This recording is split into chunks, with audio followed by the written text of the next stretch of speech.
I was like, wait, I can't breathe. Like, I was like, you know what? I don't want to do it. I was like, I'm sorry. I just don't want to do it. Like, can you just take me out the bed? I don't want to do it. And they're like, no. Relax. You're like, relax. You're going to be skinny.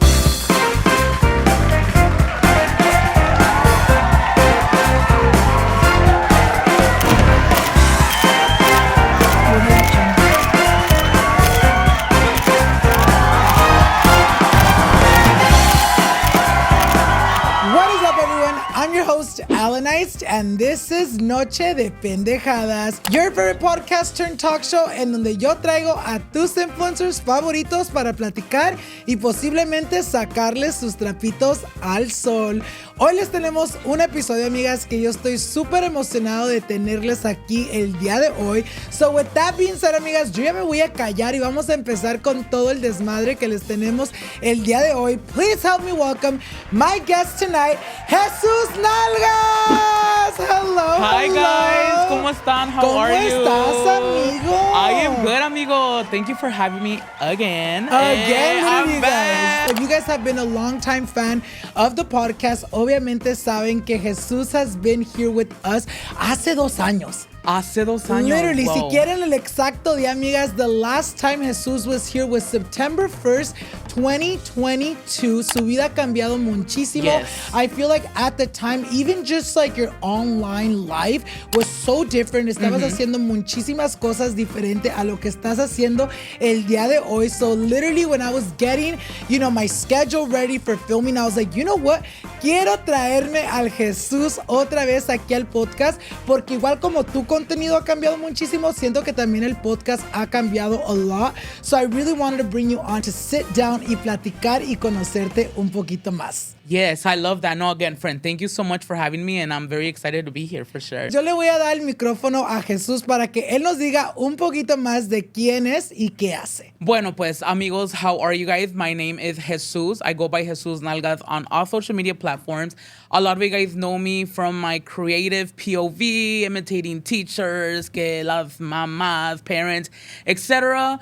You guys could find me on Instagram, TikTok, y pues ya saben, allí les estoy making the world a little funnier and just hopefully making people laugh, según yo, ¿verdad? Vamos a empezar con la primera pregunta que I always love to start off with, because I feel like it's very crucial and very important to really get to know a little bit more of the backstory tuya, de dónde viniste, how were you like growing up. So vamos a empezar con eso. How was Jesús like growing up? Where did you grow up? Cuéntanos todo esto, amigo. Bueno, pues, amigo, aquí, ahí vamos, let's go. So, I grew up in LA, in the South LA area, specifically in the city of Lynwood, California. It is a city next, if you know, city next to Compton, Downey, Belleville Garden, de allí soy, ¿verdad? I am the oldest of 4. The oldest sibling. And I grew up with my mom and dad. My childhood was very, como igual que todos, very Hispanic, Mexican parents, Hispanic, strict Mexican parents. And pues, ¿qué les digo? It was, low income, struggling family home, immigrant parents también, so ya saben cómo es el flow. Así, igual, creo que todos tenemos, we could compare a little bit to our childhood if you know what I'm talking about, I feel like you have a childhood como muchos de nosotros, yes. Like immigrant parents trying to thrive, trying yes. to make it out here in the States. And I feel like se mira mucho también en tu contenido, because I feel like everything you've gone through also contributes to la persona que eres hoy en día, So quiero empezar con la relación con tus papás. How was that like growing up? Nos cuentas that you grew up with both your parents present. Do you feel like you were more of a daddy's boy or a mommy's boy? I grew up with both my parents, thank God. I was blessed to have them in my life. Y pues, ¿qué les digo? I'm going to be honest with you guys. I was more of a mommy's boy, for sure. My mom taught me so much. I feel like she was the one that built character in me, if like, what I understand. ¿En qué manera? En manera en como la actitud de nunca, never like give up on what you want, siempre saberte valorar. My dad, unfortunately in the relationship, he was the soft one. Como mi mamá era la que, hey, me los voy a chingar, eh? And my dad he never was the one to like put, like, así como, pues, like he wouldn't discipline us. He wouldn't discipline us. Like, he was more chill. He was like, a sweetheart. Yeah. He was more the soft one. Like, como, in a way, it's hard to say, but like, My mom had the pants. Yeah. But it's okay, you know. No era mandilón, porque ahí los dos se llevaban, pero siempre, like I'm telling you, it was always, I learned a lot from my mom. So we had that close relationship till this day. There was time, ya ves, cuando hacen tus dad, like, me pregúntale a tu papá. I knew he would always say, like, pues lo que diga tu mamá. You know, like, se hacen, you're like, damn, like, that's like, I knew my if she mom would said say no. So then I'm not going. No voy a poder ir. I can't sleep over at my cousin's house, sorry.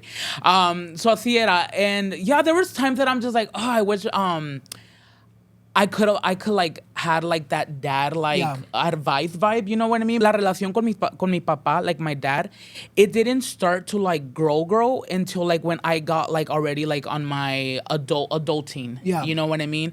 As a kid, it was more like, oh, go to your mom, you know, because my dad, he was always working. Yeah. He was always like doing things like that. Then like me and him had like in a way a bumpy relationship. Yeah. We would kind of click. Like, como like, sometimes I would be like, just like step up, you know? Yeah, but yeah, like, I guess it was just me like being like reacting to like what I was seeing, you know what I mean? So a ti te molestaba kind of when your mom would like kind of get mad at you and you would see your dad kind of not do shit like, about not it? do shit, but like, yeah. You're like, defiéndeme! Defiéndeme, yeah, like, yeah. do something about it. That's crazy. Would your parents both work full-time or was your mom more like at home and that's the reason why she had more time with you? My parents would both work full-time. I was the oldest of four, so yo me convertí en un papá at a young age también, you know what I mean? Like I was telling you, también ese era un problema, como like, I would tell my parents like, oh my God, discipline like your children. Yeah. But, you know, I knew that they had to work para mantenernos y para like, para comer, amigos. Yo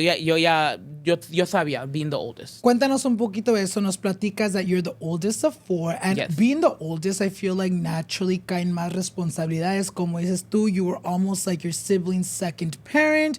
You know, te miraban kind of with authority. What was that like? What was that like growing up? Being a child, but also having to have almost responsibilities of a parent. Both my parents, they came to this country to give us a better life, y como todos. Y pues para mí, la verdad, it was something como, I didn't have a choice, you know, like, so, yo no podía, like, me sentía sin voz porque yo sabía que pues I had to do it. I knew like if my mom wouldn't work, no iba a haber comida en la mesa. No iba a haber para comprarnos, you know, haber techo, vivir techo, clothes, school supplies, whatever.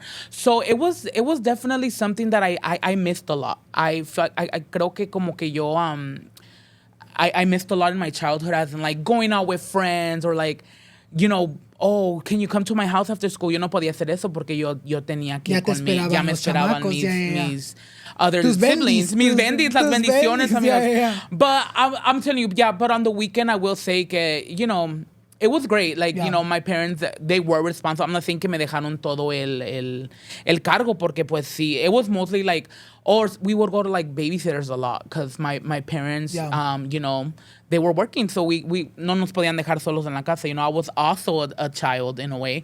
And so I had to make sure and be aware because, you know, uno nunca sabe. Así dicen los parents, watch your sister, watch your... Cuídalos porque nunca sabes. Like, sabes que me duele dejarlos, pero I need to do this. Like, what was that like growing up, constantly having to go to babysitters? Yeah. ¿Te gustaba? Or were you like, yo no sé por qué nos llevan con esta señora, déjenos en casa? What was that like? Dude, it was something que, la verdad, I was like, in a way, like, I didn't like it.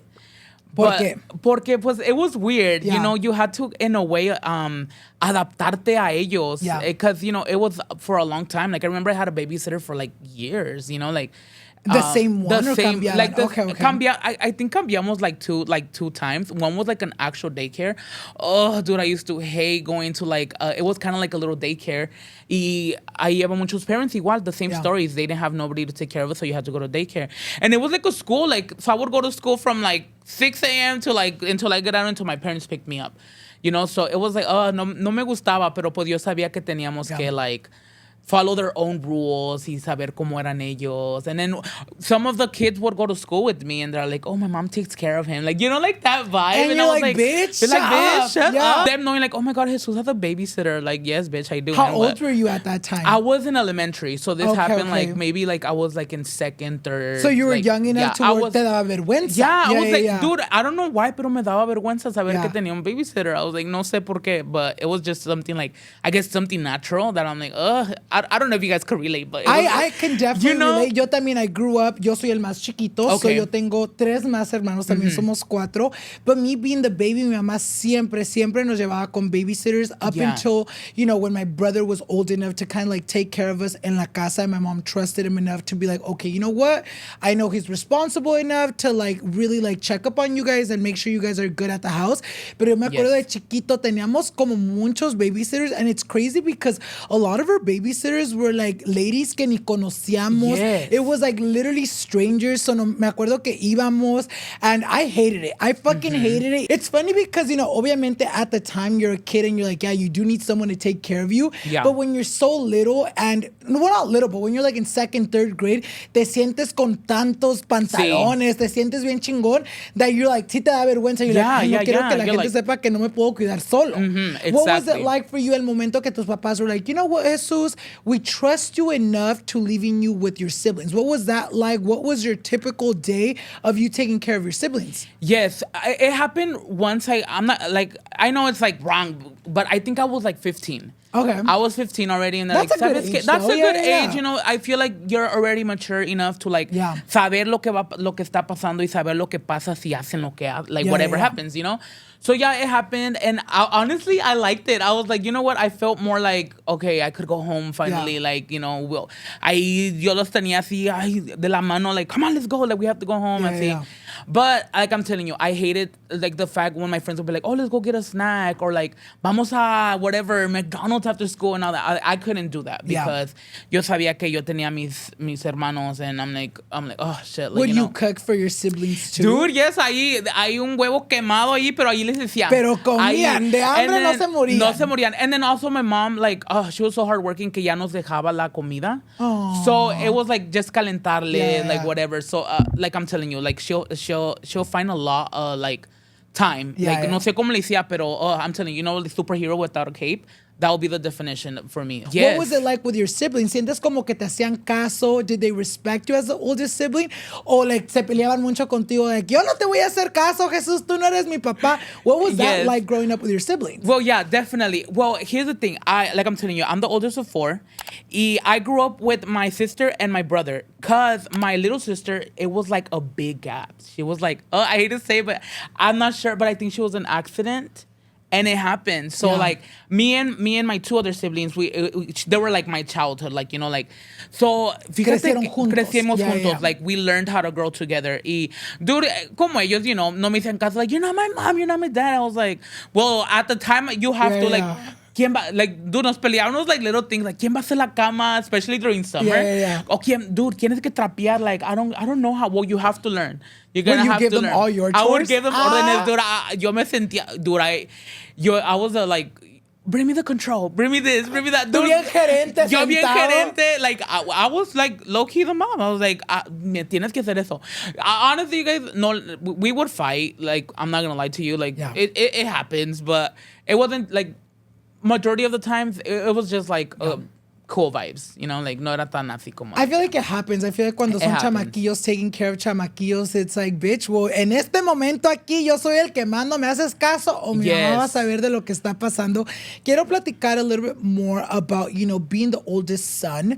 I feel like I can't relate, but I feel like I hear a lot about it. You know, I feel like a lot of the older siblings almost feel like the sense of responsibility and also have like a sense of feeling like they have to be a role model. You know, y a veces también pasa mucho donde being the oldest also makes you hide your feelings or always makes you kind of have to be al 100 all the time. Was that something you struggled with growing up? Do you feel like it was hard for you to show emotions, your struggles to your parents or to your siblings because you're like, no quiero que miren que le estoy batallando because I'm supposed to be el mero el grande? Was that something you struggled with? Being the oldest is just like an automatically así como responsibility.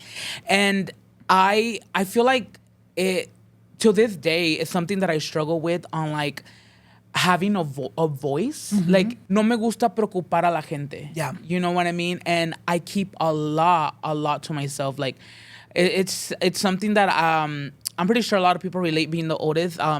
You've seen so much and you're like you knew like you know what I cannot give I cannot give that person more responsibility or more struggle. Like my feelings, like let me keep it to myself, you know, like. And there's been times that damn, like sometimes I'm like quiero decirle a alguien that I'm going through it, like dude, like I get what am I depressed, what am I going, like what am I doing, like what is it like that. But it's something that I'm learning to be like more open and like express my feelings to people, even people that I love. Like I'm, you know, I have close friends. I'm really close with my sister, etc. But a mí me cuesta decirle cómo me siento. You know what I mean? Because I don't know. I guess it's just something that I learned how, like, in a way, is like I take care of other people. That's like my love language. Care of yourself. Before I take care of myself. And people ask me, well, who takes care of you? And I'm like, well, dude, I guess like myself. It's sad. Like sometimes I do feel sad. I'm like, oh, I wish somebody could take care of me. Do you feel like you're like that same way now as an adult as well? Yeah, I'm not gonna lie to you. I feel like it's something that I'm still like in a way like learning, like going through. And I know it's like si yo quiero, like maybe puedo. Like I just have to learn how to open up more and like tell people like, hey, no me gusta esto, like I'm feeling like this, like I'm going through this, like, you know, it's just something hard that hopefully I'm able to like work on it. It's really sad to say, but you know what, I live out of this model. I put my feelings in a fucking box. And you know what, como me dicen, like, hey, it is what it is, you know, just you have to go through it, I guess. You know, I would say I have God. Yeah. Le dejo todo en las manos de Dios. And I'm like, you know what, God, you know how I'm feeling. You know what what's going on with me. And pues tú sabes. Ayúdame. Yeah. Y I know you're real. We have conversations and let's help me through this one. I feel like it is something very hard to navigate. I can't relate on that with when it comes to growing up and feeling the responsibility of being the oldest, but I feel like as an adult now, I feel like I can relate 100% because, you know, I don't like saying it like that, but it is what it is. I feel like, como te digo, yo soy el menor de mis cuatro hermanos, and I feel like because I've been so blessed to live the life I live, I feel like I almost have to be like the rock for my family. You know, pasa un problema, Alan got us, pasa otra cosa, you know we can go to Alan to help us out. And I feel like because of that, I feel like I don't like being vulnerable with my family or just in general, como tú, like I don't like opening up because I'm like, you know what? My mom's already going through this shit. My brothers, my siblings, cada quien tiene sus problemas, and I feel like I almost me echo los problemas de los demás. Como dicen I put them in my back. Yes, and like, I'm over here like in my daily life, I'm over here worrying about my problems, my prima's problems, my best friend's everyone's fucking problems, but I feel like si llega un momento donde that really does affect you. Y te lo digo porque yo pienso que en este momento de mi vida siento que es donde más me ha afectado because it comes down to where it's like, when am I going to take care of myself? When am I going to see for me? Or when is someone going to be like, Alan, ¿cómo estás? Alan esto otro. And it is really hard and it is a feeling of loneliness. Do you feel that same way too? I agree with you, yes. I feel like loneliness has been my best friend for a while, and it's something, like I'm telling you, I'm dealing with it, and you feel it and you're like, damn. You know? You're almost like on flight mode. You're almost right. Like you're like, no sé cómo le voy a hacer, but I'm going to figure it out. Like I don't like stressing my boyfriend out with things that I feel like I can do or things that I can like, you know, figure out. Even though sometimes it's like, wait, see, a lo mejor you can figure it out, but it's about asking for help and letting people help you out the same way you help them. And I feel like that's something that I'm not 100% like doing yet, but I feel like I'm trying to get into a mind space where it's like, you know what, está bien no estar bien. And it's okay asking for help. And it's okay for, exactly, dude. Yeah. And like I'm telling you guys, it's something that I'm learning and I know it will get better. It's just, we have to go through it first and we'll see what happens next, right? Do you feel like now as an adult te sientes así más, not just because you're the oldest, but also because you your family sees how good you're doing, that you want them to keep that like mindset of you, like, oh, you know what, Jesús está bien, que no preocuparnos por él ahorita porque we have other things to worry about? Do you think it has that? Yeah, it does for sure. Because, people see what you're doing, ven lo que estás haciendo, dicen, oh my God, se ve bien feliz, está viviendo su vida, está viviendo al máximo. Pero, pues sí hay problemas and you're like, oh, damn. If they only knew, and it's a lot harder because you're like, mejor quiero que vean esa visión y no preocuparlos y decirles que, pues sí, está bien, but no está bien, but está bien. I really hope que, llegues a un momento donde tú really do, where you really do prioritize yourself, because it is a very, hard place to be at, especially when you're so used to being, the one that helps people out. Yes. Y el sentirte que no tienes a alguien que te ayuda a ti, it is a very lonely situation and feeling to have. Quiero platicar un poquito de tu school life. How was that? Yes. Like, how was Jesus in school? Were you popular, peleonero? Let's talk about my school life for sure. But you guys know, I do a lot of school content, and a lot of people tell me, how do you get so much ideas? And I feel like todos las vivimos. We all had that friend. We all had that experience, or even yourself. But Jesus was I'm going to say, like, when I started elementary and middle school, I was a little shy. When I got to my 8th grade, that's when I kind of find, like, the people that I was able to be myself around and, like, just, like, hacer desmadre and all that. But, dude, high school, I had eras. When I got to my freshman year, es cuando empecé being rebelde. Okay. Como I was like, dude, I've never given my parents problems. I've always been the one that will, like, solve them with my siblings and all that. You know what? Creo que me toca. Me toca a mí, you have phases in high school cuando pues you want to be cool to like hang out with like the popular kids and things like that. So it started freshman year. I moved from the school, from Lynwood High School, I moved to Southeast High School, which was like kind of like moving cities. So you're not with the people that you went to school with, that you were so used to, It was like a whole other like district and all that. So I'm like, oh, I'm the new kid. So, I was like, dude, I'm going to fucking have to fit in, like, whatever happens, right? So I met a couple friends that, they were cool and all that, but obviously they were, like, not the people that I would, like, hang out with. I was just doing it not to be a loner, dude, because, high school's tough. If you know, like, I started ditching. I feel like I fully started ditching for, like, 3 months. They would call my mom. But I would just tell her, like, you know what? Like, oh, I went late to this period. Like, because they would be like, Jesus... they'll call and be like, Jesus didn't go to 1 or 2 periods. I was like, oh, I was just late, mom. Like, I'm sorry. Ese like, maestro la trae contra amigo. Yeah, I was like, nunca me quiere. Like, llegué un minuto y me marcó. But, dude, no iba todo el día. And we would go in my friend's house, watch Netflix, allí yo. Like, just being bad. To their house. Like, to their house. Oh, yeah. Shit. It was just really bad. That's when I started doing, like, a lot of things, like the smoking things, all that. I experienced it. Didn't like it, honestly. What was it like your first time? Dude, it was... How did you even get presented to it? Well, it's because they were already smokers. Like, they would already, like... That was, like, the vibe that they would hang out. Y, pues, a mí nunca... Shout out to everybody that doesn't, nobody against it, pero a mí nunca me interesó eso, because it makes me, like... too sleepy, like it just wasn't a good vibe, But at the time, you were cool if you did it, and I wanted to be cool, and I was like, damn. So it happened, and this was the era when Facebook was really big. Like the Facebook famous era. Oh, dude. And like I was telling you, I was always into social media, and those people had like following on Facebook, and so I was like, I felt really cool hanging out with them. So there was this time where one of my friends, this was like the craziest thing that happened in my high school, like, one of my friends was going to fight. Iba a hacer una pelea. Y pues yo, I was like, oh my God, that's so crazy.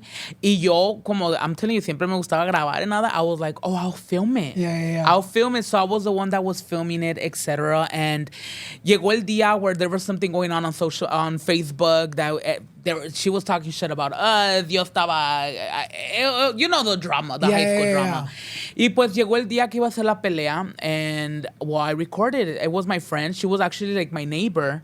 Y vivía allí, and well, she fought. I recorded it and all that, and tell me why my goofy ass decided to be like 20 likes and I'll post a fight on my Facebook. Bitch! the whole school started like sending me friend requests because they really wanted to see the more, fight. like, you got all, like, 300 likes. I don't even know, but I felt so cool, and I posted the fight on Facebook. The fight was it was crazy. Like he said, it was como like my friend literally like I was like, did your friend win? My friend won. I was like, you were gonna win. It was just really bad, and it was like I filmed everything since we got out of school, and we're like, así parecía una movie, and I posted it on my Facebook.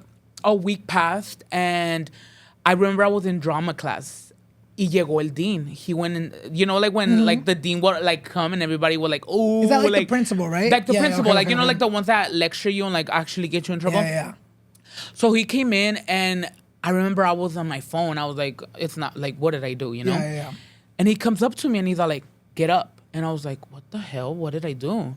And he's like, grab your stuff and everything. And I was like, what did I do? You're all scared. And then I was so scared. Yeah.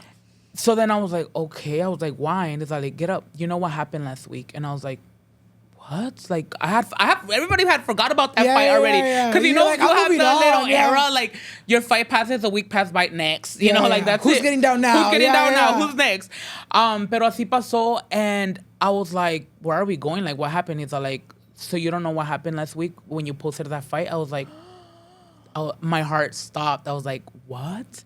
Like, and it was my first time going to the principal's office. Yeah. I was like, I was never like a bad kid like that, Y eso pasó. We went in, and I seen my friend, the one that got in a fight. She was in handcuffs. Y estaban two police, like the city police. Se la puteó entonces bien feo. Yes, dude. It was. I'm not gonna lie. It was bad. It was like really bad. But I'm like, dude, they went at it both. It was like not jumping, like things like that. It went at it. Y yo la separé because I'm like, dude, it was getting bad, and I was the one that separated. That was the thing that saved me. Hold on, y'all. Get ready. So it happened, and I see my friend in handcuffs, and they're like, put your hands behind your back. I was like, what the hell? That's when my heart started pounding. I was like, I'm going to dude, jail. I am going to jail. I'm getting arrested.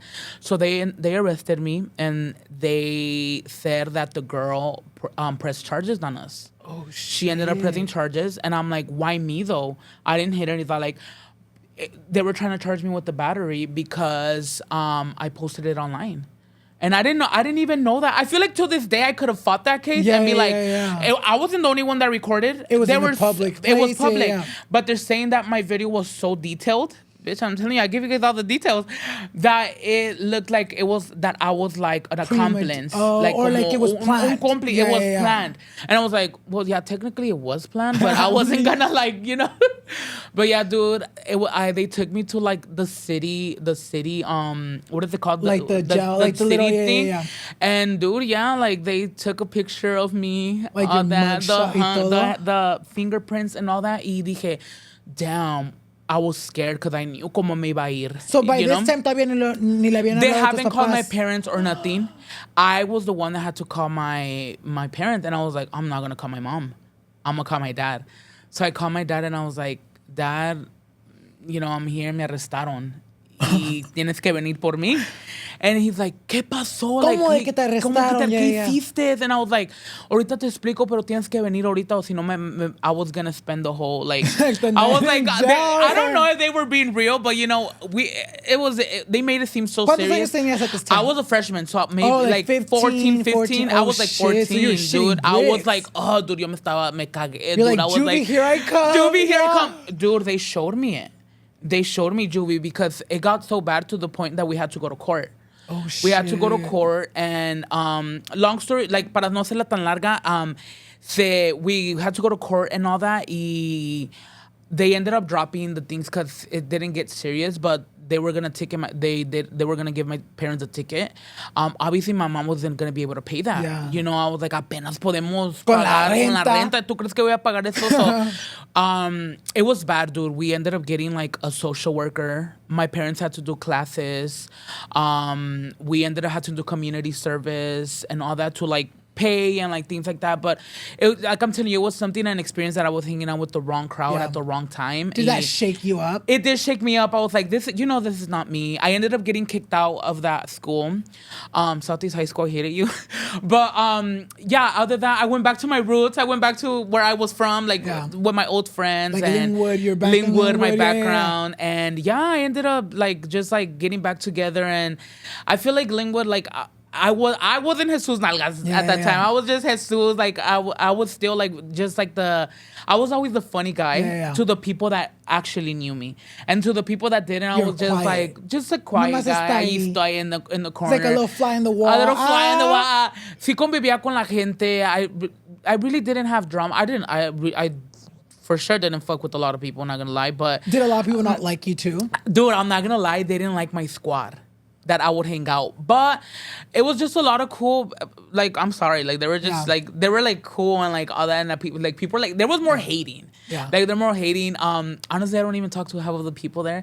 I feel like I always say this one thing about high school: once you leave, at least to a lot of people, you'll never see these people again for some reason. And then if you do, like they don't talk to each other. Like we'll pass each other down the store, and you're like, damn, bitch, we will copy each other's math test. Like, what the fuck? Yeah. But I mean, that's fine. I guess it's like you always wish them the best and all that. Like, I didn't go to like no prom, no like grand night or anything, because it was like, oh, dude, I really fuck with these people like that. So I was like, I felt really like, do I regret it? I do. Why? Because I feel like I wanted to like, experience like how it was to go to prom and all that. Like, I always say that, do everything in high school because you will regret it. Like, now, bitch, we have to throw a prom party because I've never been to prom. I've never been to prom either. Right. Oh. Yo en vez de prom, me fui a Disneyland con Danny. At the time we weren't even dating. We got together at Disneyland, but now thinking now, I'm like, bitch, we were gonna get together regardless. Might as well go to fucking prom. Let's go to prom, right? Si nos íbamos a juntar, iba a pasar. That's crazy. Wait, pero yo quiero saber un poquito más de eso. Yes. Te metes, vas a la cárcel, tipo cárcel. Yes. They call your parents. What was your parents' first reaction cuando te miran y te recogen? I didn't tell you guys my reaction. Well, okay. So, le llamé a mi papá and he pulled up. I don't know how he did it, but he was there like in 10 minutes. And I was like, whoa, he's here. Like, that's when I first had the reaction like, oh my God, my dad like is here for me. Like, because there's some parents que te dicen, averíguatelas. Averíguatelas que nosotros aquí, a mí no me vas a poner en problemas. Especially them being scared, like, Quédate en la cárcel. Right. Quédate. Also had to do a lot like being like undocumented. Like they were scared, like the police and all that. You never know. Yeah, he ended up picking me up. And I remember when I got home, no me chingaron. Surprisingly, I was like, they didn't. But I did experience like getting somebody disappointed for the first time. I was like, damn, this is the face of like letting people. Like they're like, no puedo creer que pasó esto. Like, yo sé que tú eres más que esto. Mira, like they were so scared. Like, ya va a estar en tu record and all that. Luckily, like it's not, because it's it's juvenile. Yeah. So now it's like it was just like an experience, like a fuck up thing like that happened. And I remember my mom, like, we didn't talk for like a while because she was just like really mad, and I just had to prove it to them. Yeah. And that time, like they're all like I feel like they're all like, ¿sabes qué? Like, now you did this, like ya no like I feel like I lost their trust. Yeah. Like la confianza que me tenían and all that. Like they saw me different. So you had to rebuild it. I had to rebuild it. Like I'm like, okay, I get it. I feel like that was gonna happen. The only thing I did, I was like, I apologized, and I was so sad that I had to like. I got my whole family involved for like just a whole little bad decision that I made. Lo peor del caso, it wasn't even you getting down. Yeah, I'm like, damn, imagine I was like, si yo fuera, you were the one fucking up the person? Yes, dude. Pues en el tambo te hubieras quedado. En el tambo, like, I remember, like, you could go to juvie. I went to go see it. And, like, like, kind of like that Beyond Scared Straight thing. I was like, fuck you guys. Dude, but they made me see it, and I was like, no, I don't want to be here. Like, I don't want this to be my home. Yes, I remember they put me in probation. So I was, like school probation where they check you. So my grades, like, I feel like it made me better. It made me better. I remember I went to Lynwood High 10th grade, so I had to pick up my grades. Todavía, I'm going to be honest with you, I didn't fully, like, commit to it. Like, no aprendí bien. Todavía me portaba, like, como me valía, pues. Until, like, junior year hits, I remember I had to, it was a struggle. All the classes that I missed when I was ditching for, like, 3 months, I remember I would go to school from 8 a.m. to 11 p.m. because I had to do regular like school, and then, like, like the after school programs where you could pick up your credits, and then adult school. So I was like, dude, that was my consequences to my action. And then I had to go to a continuation school in order to graduate. No mames, yes, I had to do, Jesus. dude, I'm telling you, my rebelde era was definitely high was school. hella It was rebelde. hella rebelde, dude. If you would see me, like, I would never picture you like that. And I was like, for you, you're like, no, I have I no was like, futuro. I'm too like, rebelde. I was like, I don't have no futuro. And I was like, and then in the back of my mind, I was like, well, I don't like school. So Yeah. I'm like, Like, I don't care for I don't this care. shit, But yeah. I'm like, no, you guys, like, que es bonito, like, to graduate at least high school. Like, Yeah. give that to your parents at least. I feel that's what I always say. And for yourself too. I feel And for like that's the myself, least yeah, you can that's do. the- You know what I yeah. mean? Like you don't have really much responsibilities other than like actually getting shit done at school. Y lo bueno que después de esa pinche pelea y todo ese pinche problemón, you got your shit together. Maybe not fully together. Yeah. Pero aunque sea ya la cárcel, no volviste a No tocar. volví, no volví. No volviste. Yes. Quiero platicar de un tema que anoche me estabas platicando Sí. a little bit about, you know, your senior year comes along and en ese tiempo both your parents lose their job and it Yes. kind of creates a big struggle not just for your parents but for all of you as a family. Cuéntanos un poquito de eso, you know, cómo perdieron su trabajo, cómo te dieron a ti la noticia, and when you knew what was going on, how did you react? Yes, for sure. So, like I'm telling you guys, this was like already the ending of senior year. Ya íbamos a acabar y todo, like, high school ya iba a ser a ver qué iba a pasar conmigo, right? So, this unfortunately ended up happening to us. My dad lost his job and my mom as well. At the same time? Kind of like at the same time, like the same year. Yeah. I feel like it was my mom first, mi mamá primero, y luego my dad. It was like a whole like 360. We were never like a high income, like to the point that it was like a big change, but it did affect. Like I remember, I feel like I seen especially my dad go through depression, and that's something that I was like, whoa, like it literally like, I felt so like, damn, I can't do anything. Because, you know, I was going to school still. Apenas iba a salir, and I was like, I want to help them really bad. Like, there was times that I'm just like, dude, I'm just going to, like, quit school and, like, just go, like, help them out. I need to. Like, I remember I would, like, those sleepless nights that my dad would go through, like, thinking, like, damn, ¿cómo le voy a hacer para pagar la renta? Like, luckily, like, I'm not embarrassed to say, like, you know, we did have, like, EBT support. Yeah. Si no sé qué iba a pasar. You know what I mean? No sé, like, I mean, I'm not saying, you know, a lot of people don't even have that. So that was, like, a big help. And, like, I always tell people, don't ever feel ashamed of, like, of course, needing that help. You know, if you need it, I mean, it's there for a reason. You know, Aprovechalo, aprovechalo si se puede, because it's not easy. It is not easy, and a lot of people say, like, you know, they do it, they get it just to, like, be lazy and all that. Like, at this point, like, it's sí se necesitaba. And luckily, like, you know, we did get a lot of, like, help like that. But when I found out that they lost their job, like, I feel like it was something that the companies were going through. Yeah. Like, they were, like, I feel like they were going bankrupt. Like, it happens to a lot of companies. And it was like, you know, my dad was going there through, like, he was working there for, like, 22 years. Oh, shit. For 22 years. So they ended up, like, it first started, like, with them cutting hours. So he would only go, like, maybe, like, 3 times out of the week and things like that. And, like, felt like that. And then, like, it happened, and I remember we were, like, even myself, I was like, we were so limited to things. Like, did they have like a formal convo with you? Like, mira, mijo, como eres el más grande, es lo que está pasando, nos corrieron. Yeah. Did they have that convo with you? They, I feel like my dad was embarrassed, pero sí se sentaba. Like, there was times that he would cry to me, and I was like, I feel so worthless. Yeah. Like, look at your mom. Like, because it was like, I'm telling you, it was my dad first that lost it, and my mom was working. So he felt like se sentía que no era hombre. Yeah, you know, yeah. like, especially being, like, you know, Mexican, like, se sentía como worthless, que, like, it's like, have your mom working, like, and my mom was like, dude, what I have to, you know what I mean? Like, because it's usually, like, the dream is to, like, have your wife as a wife, like, you know, in their culture, a housewife. But yeah, it was, like, my mom that was working, and he was going through it. And it was something that for sure, like, it made me, like, want to, like, thrive, you know what I mean? That was something that I would always have in mind. And it was making me appreciate a lot of things. But yeah, it was like, it was like a really dark subject that I'm like, oh my god, it's like I hardly talk about it because it's like really, really like I wouldn't wish it on nobody like to go through that. I've talked about this, openly before. Mis papás también les pasó lo mismo. Yeah. Igual como con tus papás, primero perdió su trabajo mi dad. My mom, luckily, she didn't lose her job, but the thing that happened was my mom really was only working for groceries and like uno que otro bill, right? My dad se echaba el bill que era de la renta and like the really, really big bills. So obviamente cuando corrieron a mi papá, sí nos pegó duro. I remember my dad worked construction and he had worked construction with that same company for so many fucking years.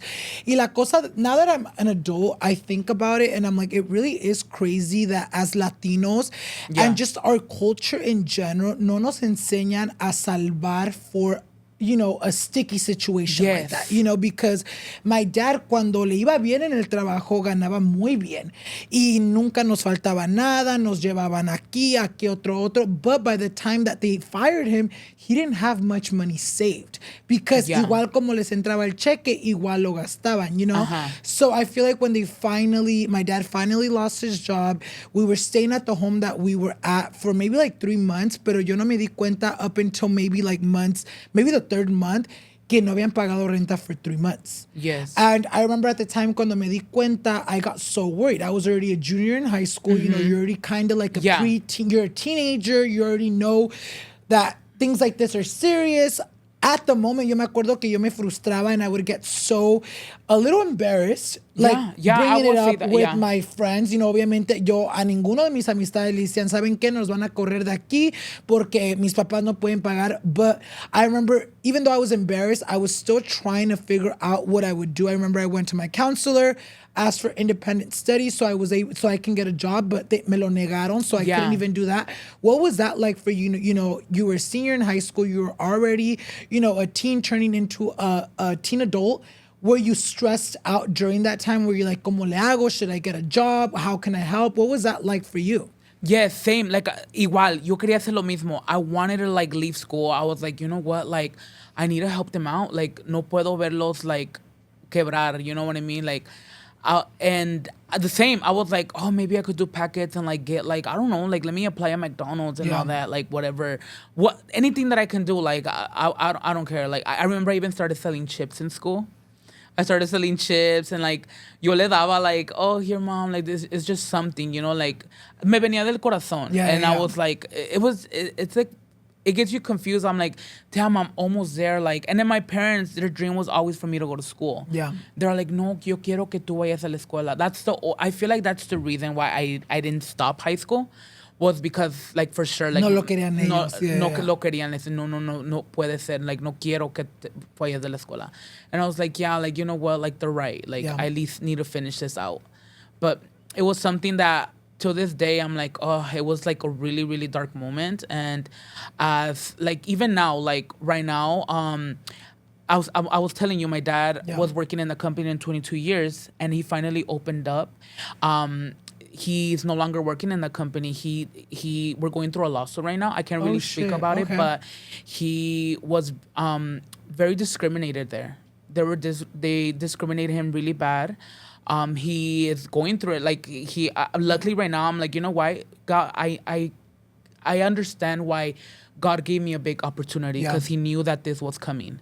Right now, both of my parents, they're also not working, but they're okay. Yeah. And I'm like, I have your back now. Yeah. Now, you know what I mean? You had it for a lot for me. You had it so much for me that God knew what he was doing, and now it's my turn, and I'm okay with that. You know what I mean? Like you're repaying them. I'm repaying them for them right now. Por muchos años ustedes criaron a mí, a mis hermanos. Ahora me toca a mí. Yeah. And it's okay, guys. Don't ever be embarrassed to like help your parents, because they were there for you.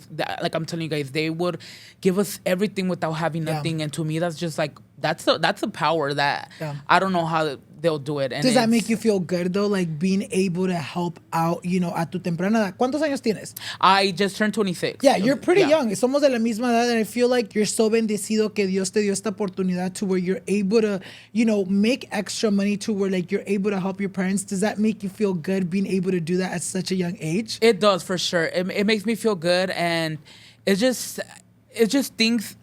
it's just crazy how, like, I'm telling you, like, how God works. It's like he knew what was coming, and he had mentally prepared me already before.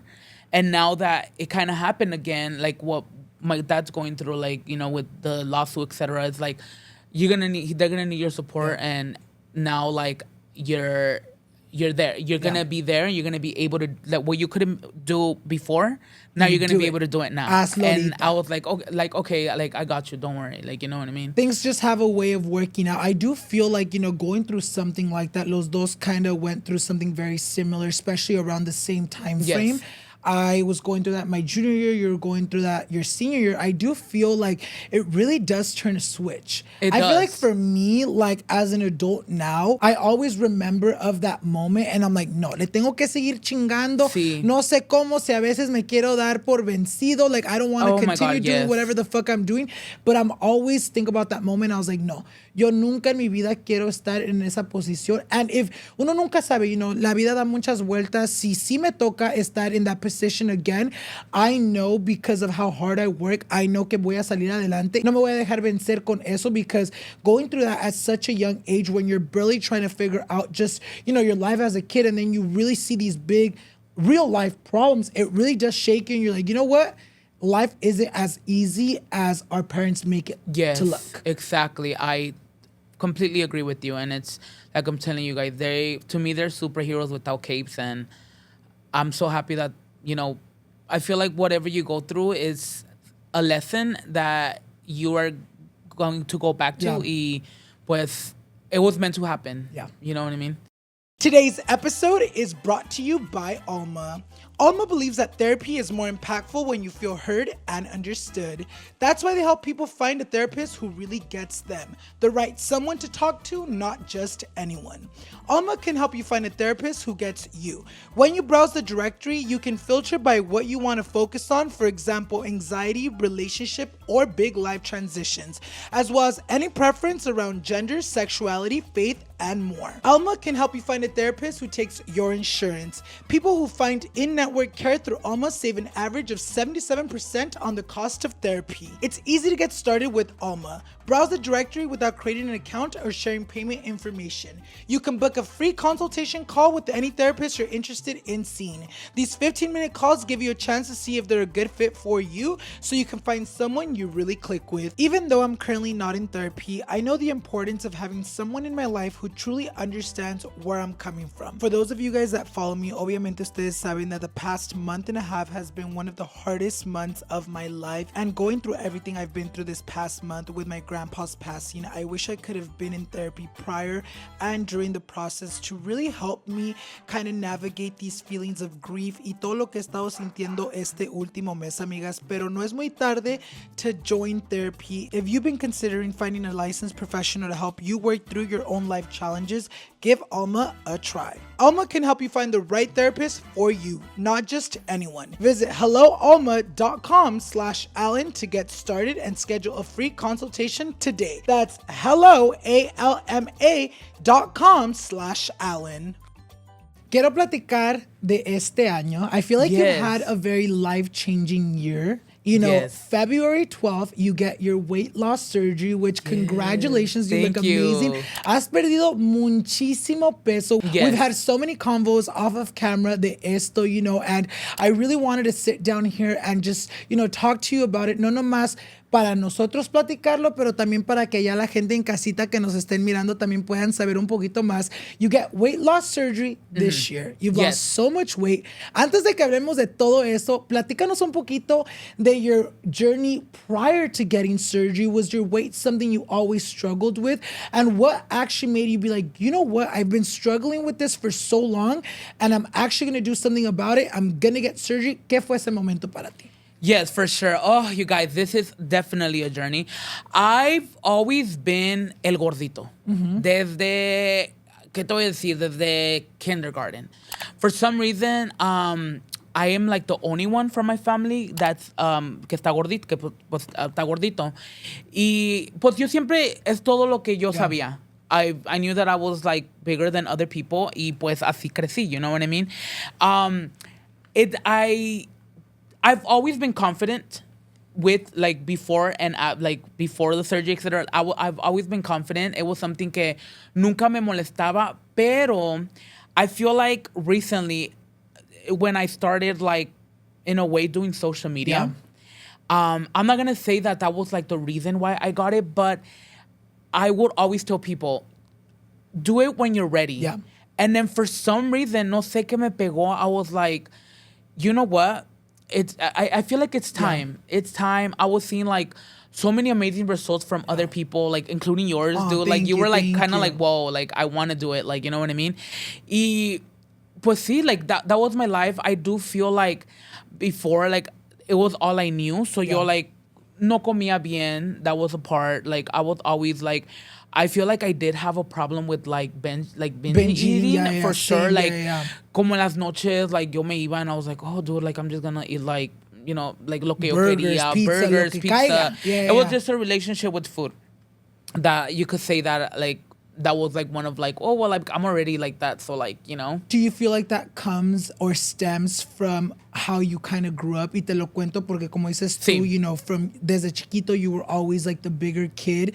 Do you feel like it was because food was almost like your comfort? Y te lo digo porque me estabas contando that growing up and even as an adult, you always felt like you really couldn't share or tell people what you're going on. Y encontrabas como ese comfort with food. Because I feel like that's what happened with me. You know what? Yeah, I feel como que eso, que sí me pasó eso. Como pues, yo, como le diga, yo no podía decir nada. So I would be like, oh, let me make like, let me have some hot Cheetos and share up. You know what I mean? Mm-hmm. So I was like, oh shit, I feel like, that was like my relationship with like food, or like, ay, dude, let me just eat something sweet. Like I'm you know stressed. what? I'm stressed. Like, deja como, like things like that. You know what I mean? So I feel like, that was something that my way, like, was going through. You know what I mean? Like myself was going through for sure. How was it like the process? You know, you make the decision of being like, you know what, I think it's time.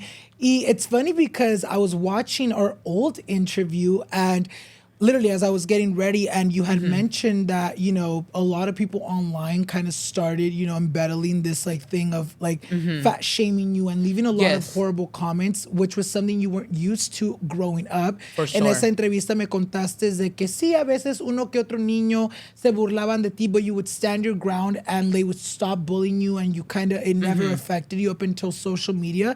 You know, what was that process like? You know, you make the decision. Did you call up numerous places? Or ¿cómo pasó todo eso? Girl, one time I was laying in bed. And like I'm telling you guys, I started experiencing bullying, like fat shaming on social media, like like 2-3 years ago. And it was something that I was like, it did get to me. It did get to me. But I don't feel like that was a decision. You know what I mean? Like to go for it. It was one day that I'm just like, oh my God, like, should I just do it? This was supposed to happen last year. Yeah. This was supposed to happen last year. I literally went on Google and searched up weight loss surgery centers like near me. And like it popped out and I was like, let me make like an online thing, right? And so I made it. We had the call. And then a lot of people do judge me. Why don't you talk about the surgery? But that's something that we'll like go into more once I finish this. It was, I called them. We had the call. I think this was like in November of last year. And I was like, no, dude, I'm not down. Like you were scared? I was scared. I was like, I started doing... miedo? Me daba miedo going to surgery. Like going under like getting put down. Just like the process itself. I was watching videos and I was like, no, dude, I don't want to go through that yet. And then me personally, myself, I was like, you're not ready, Jesus. Was I ever ready? No. You'll never be ready for surgery. You just got to be brave and fucking do it. You just have to do it. Yeah. So finally... January comes and they kept hitting me up, dude, and I would ignore their calls. I was like, no, dude, I'm not gonna do it. Like, you know what I mean? Like, it happened. But you know what? It came to the point that I was like, you know what, Jesus, like, te está costando hacer cosas already. Yeah. You know, like, dude, you walk up the stairs and you can't even breathe anymore. Like you're drenched. You're sweating and all that. And I've always been like a fashion type of guy. Like it would like hurt me. Like I would go to like a mall and I'm like, damn, dude, I can't buy anything. You know what I mean? Like, ya no puedo usar nada de aquí. Like I have to order everything. Me las tienen que hacer, dude. I'm like, what? Like what's next? A fucking sábana? Like, dude, like not the sábana, but like, you know what I You're mean? Like, fuck it, ya no salgo ya mejor. no salgo mejor. You know, like, and it was just like, I would see people like already like kind of like, damn, like yo no me veía así como like doing it. Yeah. You know, I was like, no, I can't, like I don't think I could do it, right? I had like a really bad like snoring thing that I was like sleep apnea? like sleep apnea. Okay. I'm like, guys, there's a lot of process you have to go through before getting surgery, you know what I mean? So I was like, oh dude, like I need to do something about it like now. So February came and I was like, you know what? No, January came, sorry. And I was like just chilling and I got the car and I was like, let me just answer them. Like, I'm so embarrassed, but I'm like, I was like, hey, like they're like, oh my God, we're just like keeping up with you because, you know, you do, you know, like, you know how you have to qualify for the surgery? They're like, you are a candidate, like you're a perfect candidate for the surgery. And I was like, oh, I'm like, sorry that I haven't answered. I just been really busy with work. You know, I had to lie, guys. I'm sorry. Y pues así pasó, right? And they're like, okay, so what do you think now? Are you ready for it? And I was like, I wasn't. But I'm like, okay, I'm ready. Okay, I'm gonna send you a list of what you need to do, and you could get it done as long as you complete this. So I had to do a sleep apnea test. I had to get my blood work done. I had to check my heart. The heart one. Cuando te ponen los cables. Todo. So there was a whole process. I even had to go to like a therapy session. Oh shit! Wait, did you go through insurance? I was gonna go through insurance, but that was gonna take so long. So fucking long. So I was like, you know what? I've never invested on myself. And I'm like, I could get it done like cheaper, but I was like, you know what? I didn't want to do it like over like somewhere else, like out of the country. You were scared. I was so scared. I was like, ¿quién me va a cuidar? ¿Quién me va, you know, quién me va? How is it gonna happen? Si me pasa algo, que me pase aquí. So I decided yes to do it out of pocket. Let me tell you guys, it was really, really expensive. Do you feel comfortable sharing? I'll tell you how much I paid for mine. I would say that I paid $37. Oh shit, you paid more than me. No, I'm sorry, 27. Oh, okay, 27. 27. I'm like 37. Like I'm around damn. 20, 27. Yeah, I paid $27,500. Ya con los masajes y todo, the blood work and everything, it was like $30K. Done. Yes, it's like crazy. Yeah, almost $30K, you guys. I was like, I tell people the prices and they're all like, whoa. I've never said it, which is crazy, but like, ya saben, amigas, especially here.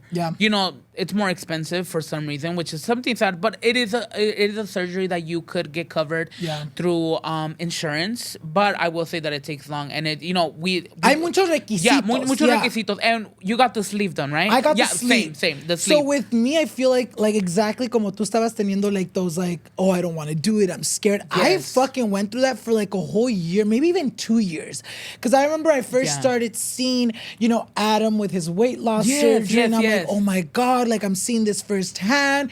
Like he looks so good, he's losing so much weight. Yo también quiero eso para mí. For that whole year, I would be like, yes, no, y no. Cuando yo empecé a buscar los precios, obviamente I didn't want to go through insurance because at the time I didn't even fucking have insurance. Yeah, same. And then I was like, girl, I ain't gonna wait a year to get this surgery. Like, te dicen que tienes que hacer, you know, consultations with like a therapist. Like, there's so much requisitos. And obviously I couldn't go to Mexico porque pues nací en México y pues si voy, pues no regreso, güey. So I was like, okay, Mexico's out of the fucking picture. I don't want to go through fucking insurance because I don't want to wait. And I remember when I finally was like, cuando me dieron el precio, I did dwell on it because I was like, bitch. Me too. Like, casi lo que viene siendo un pinche carro. But then it does come down to the, you know what? I need to invest in myself. Yeah. And I would never do that. Igual como tú, I would invest in everyone else. Same. Everybody but myself. Yeah. But myself. And I was like, you know what? This is what I'm going to do. And I would tell myself that to not make myself feel bad for how much money I was spending on it. Yes, same here. That's what I was like, you know what? Like, money comes and goes, and you know, if more goes than comes. More comes than goes, yeah. And if God's giving me like maybe this opportunity to do it, let me just do it.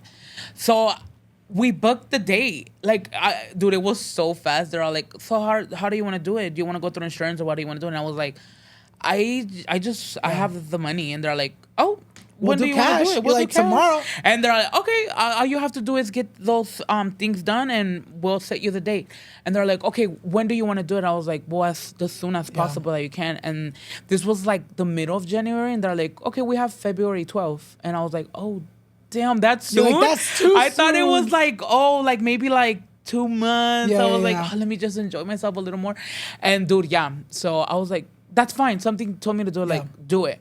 So I did it. I told my parents that I was going to do it. They were very supportive. Yeah. Like, they're like, pues, si tú crees que te va a ayudar, if it's something safe, if it's something que, pues, ya hiciste tu investigación. And I'm like, guys, I'm going to be completely honest with you guys. I feel like there's never, like, fully investigation until you just do it. Like, until you go through it. Yeah. And but then you're like, until you go through and you're like, oh. But yeah, you guys, if you're planning or thinking of, like, do your investigation. That's one thing that I always say. And llegó, porque se llega el día. I remember this, it was before the surgery. I was having like a lot of doubts. I was like, you know what? I think I'm gonna cancel. And you had already paid. And I had already do like that down payment that you do it. So I had already got my blood where everything was off the check. And I got really scared because me salió sleep apnea. And I was like, dude, like not me knowing that your heart could stop any second. And like, I do have a history of my family having heart attacks. So I was like, no, dude, like, you know what? Scared, I need to, like, one, like, I still need to be here, you know what I mean? Like, it's like, yo ya me veía como, like, no, yo ya no puedo hacer cosas. Like, I will struggle to, like, go up the stairs. I will struggle to, like, do certain stuff. Y pues, like, an image of me, maybe I, like, oh, dude, like, I started, like, being like, oh, like, I don't like myself no more. You know what I mean? Like, I was always confident. I still had confidence, but in back of my head, I was like, no, dude, I need to do it already. Like, not fitting in right, going to amusement parks, being scared of, like, que no te va a brochar, like, on the plane and all that. Like, I just wanted to experience, like, a comfortable life. I was like, you know what? Like, I don't want to be an inconvenience.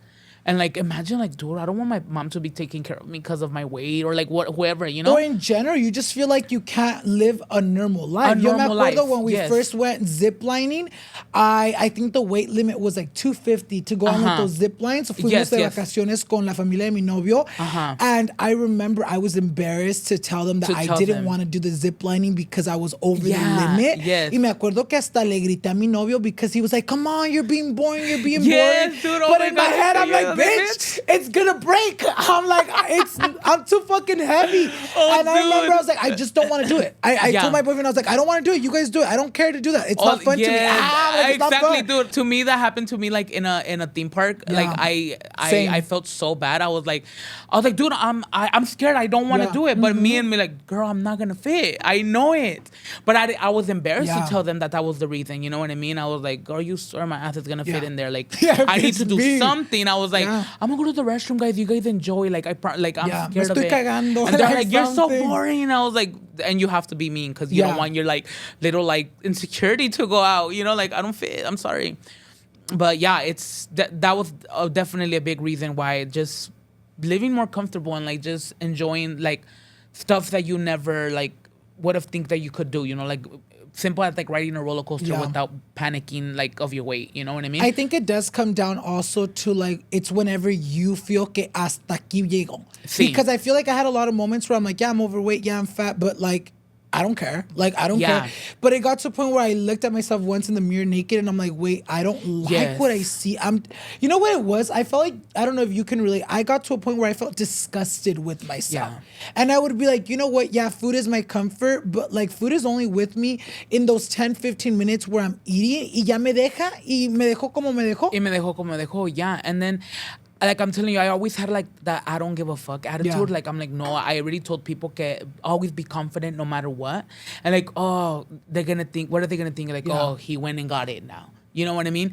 So that was also like something that I'm like, oh, dude, like I don't want them to feel like they won. You know what I mean? Because they didn't. I'm just ready for it. You know what I mean? And so yeah, se llegó el día, and I remember going in very nauseous. I was like so nervous. I was like madrugada, en la madrugada, dude, because it was early. I think my surgery was like at 7 a.m. Yeah, I was you had the to be there first like at one. 5. To be there like at 5 in the morning. And oh, dude, my mom and dad went with me, and I felt so like comfortable in that situation. And I remember we got to the hospital, and I was like, oh, dude, I don't want to do like that was my back of the head all the time. Like, no quiero, no quiero, no quiero. And I got there and they make you sign papers, like saying like if something happens wrong, you can't sue.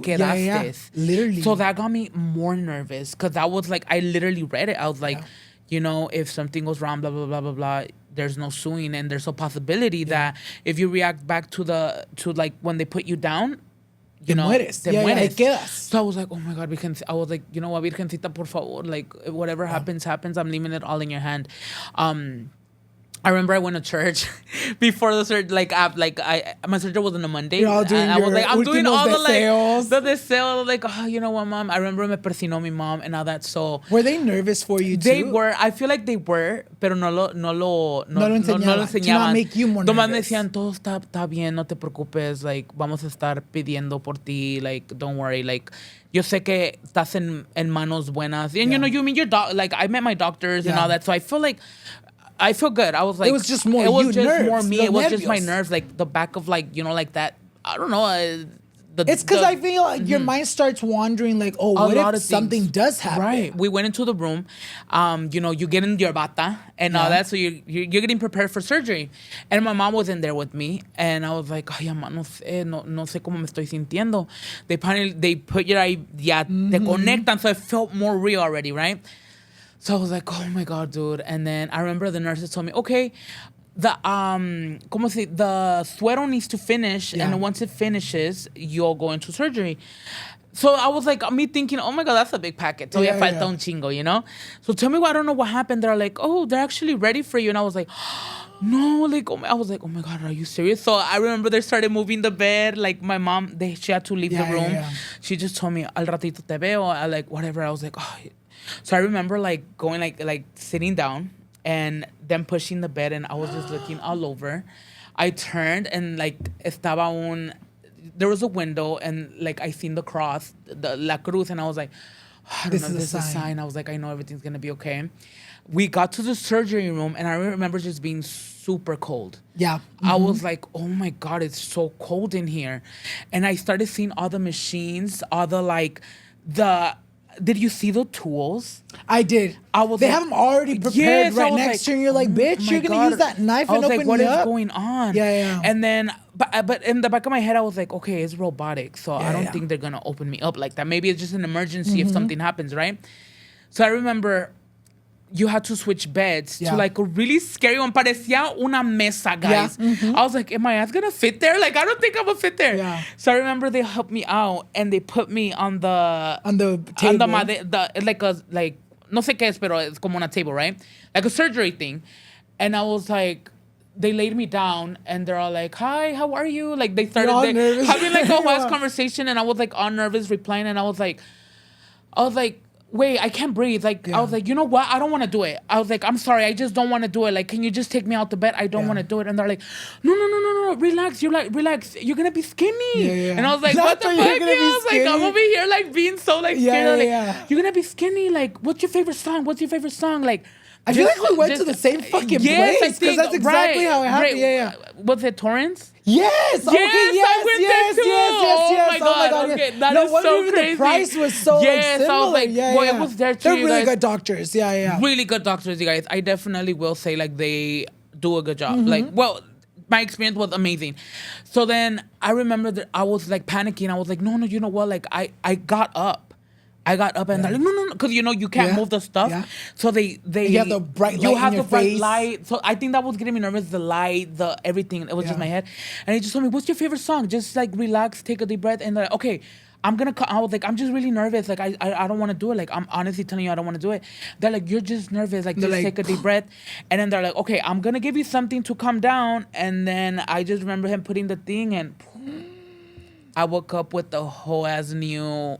A new stomach. That's crazy. A mí también me pasó igual. You know what's crazy? I was a little different than you. Yes. The day of surgery, I feel like because mine happened so quick, a la madrugada, and I was like, okay, I'm good. I'm even getting anxiety talking about it, bitch. Dude, because it reminds me, it gives me PTSD, or como se diga eso. I remember going, and Danny was crying. The drive home, he was crying. He was like, oh, I'm scared. And I remember even telling him, I was like, can you shut up? Yes. Oh like, my God. I told him, I was like, dude, I'm over here here terrified. I'm trying to keep my cool. And you're over here crying como si ya me morí. Yes, like, yes. shut up. And I remember I did tell him that. Like, I did tell him, I was like, babe, like, I need you to shut up. Like, Because, just like, give me comfort. you're giving me even more nervios. I remember exactly así, te meten en el cuartito. Me metieron. They wheeled me in. I had that bright light. También yo me paniqué. I didn't want to do it. like, Me dijeron cuál canción. Les dije que Gloria Trevi. Y ya lo demás ya no me acuerdo. I just woke up and I'm like, what the fuck? That shit happened so quick. What was it like cuando te levantaste? I remember waking up and automatically asking for my mom. I woke up and I felt very thirsty. I was like, oh my God, I'm like, I feel like very thirsty. And then automatically wanting to like throw up. Did you have a lot of chest pain? I did. I felt like a balloon. Like I was like, oh my God, what's I felt very like como like hinchado. Like I don't know what's going on, but I woke up and they're like, oh my God, you woke up sooner than what we expected. Yeah. Like you're good. I was like, do you want to throw up? I was like, I don't know. I feel like I want to throw up, and I will do like I couldn't gag, and I was like, oh, and it will hurt me. So I was like, that happened. I remember my mom came in. They're like, you're gonna fall back to sleep. Like we're putting you more medication. Like so I remember seeing my mom and I was like, oh, and then I went back to sleep. And then after, I felt like it felt really good. Yeah. Like I was like, are you sure they did it? Like, I was like, no. And I'm like, am I getting scared? Are you getting scared? Because I remember you're like, oh, you're leaving the next day. I was like, oh my God. And I remember that day they made me walk.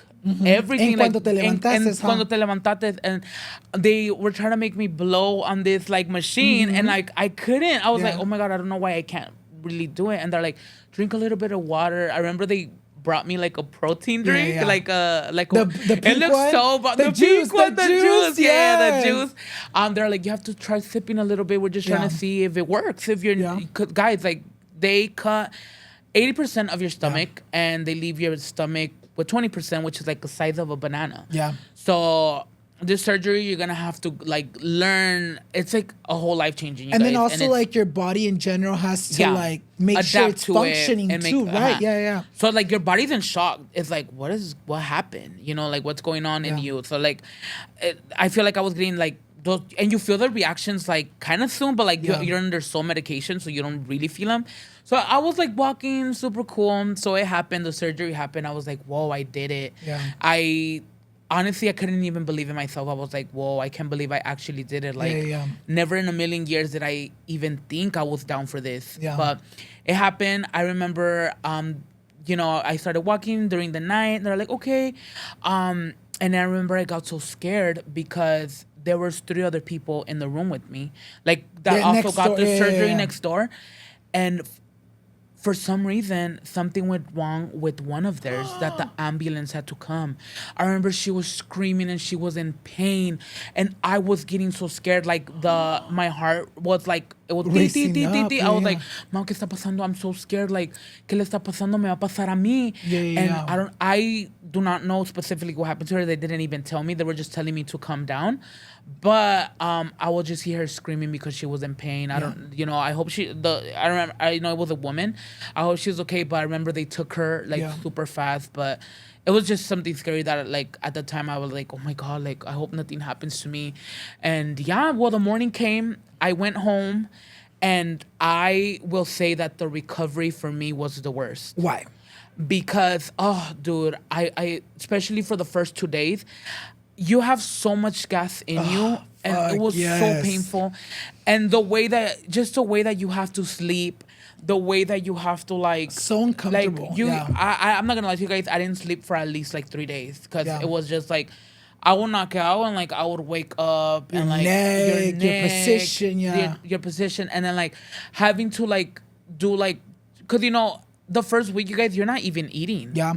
You're just the like drinking. The first month. Yeah, I'm sorry. The first month, you're not eating anything, you guys. And a lot of people say like, oh, this is the easy way. Like he took the easy way. Let me tell you guys something. It is not the easy way out. And it is something just as like if you're doing it the natural way, it's also the same. Like I will say like if you're actually going, because going to the gym, changing your whole the way that you Your used to eat, your mindset, mindset. everything, Exactly. yeah. I feel like it has to do a lot mentally more, emotionally than actually doing a surgery. You know? That's what I feel like exactly. I feel like this surgery is not for the fucking weak. Yes. I'm like, girl, what do you mean? Oh, what do you mean the Even easy me, way 2 out? years out, I'm still struggling mentally. Yeah. You know, still struggling trying to adapt to my new body. Like even there's times where like the way I like to explain it is, te dan ese año. Yes. Of where they say, during this first year, esta herramienta, because si nos dicen that, the gastric sleeve is a tool to help you lose weight. Ese primer año vas a bajar porque vas a bajar, pero en ese primer año, it's very crucial and it's very important that you start changing your eating habits or, or just the way you eat. And that's something that even now, 2 years out, I'm struggling with because if you've been big your whole life, you have this way of eating. And it's like, maybe at the first month you can't eat, pero llega un momento donde sí puedes comer. And that's where it gets hard because it's like you're going back into that cycle. And it's scary, you guys, because mentally you're like, damn, I want to bite that donut. Like, I want that burger. I want the things that I used to eat. But, physically, you can handle that right now. Your stomach can't. Because, it's like a baby. You're learning how to eat again. You're, like, eating stuff that you didn't You're teaching your body. And then, I feel like the first week I was regretting it. I was like, what the hell did I do to myself? Like, I should have just done, like, go to the gym or just leave the stuff. And, dude, I was feeling very weak. There was times that I had to get IV because I wasn't getting enough. And I was like, Mama, me voy a desmayar. I feel like me estoy desmayando. Like, you said that you woke up, and you felt hinchado. Te inflan, amigas. Te inflan with some type of, I don't know what the hell they put. They inflan. But they inflan so they can go in with the machine to really get in there because, obviously everything is like slammed together, all your body parts. So cuando te inflan, lo hacen para tener lugar to like work in you. And obviously, cuando sales de la surgery, no sacan ese gas. So that gas isn't, it's literally floating everywhere. So literally you feel you have to walk a lot para que saques los gases. Even going to the restroom, what was that like the first time? Were you constipated? My God, you guys. Yes, I was so scared because, they do mention you have to have your first bowel they mention a bowel movement. I don't know why, but you have to take a poop. And it was very, very, very painful. Like, I remember I was like, oh my God, Mom, I'm so scared. But luckily, the third day, because they do tell me if you don't go like at least the third or fourth day, like just call us because it is concerning, like, But I'm like, dude, what am I gonna poop? I'm not eating nothing. But you still have to like, go at least. At least. So I remember the first time I was like, oh my God, I hope it's not that painful.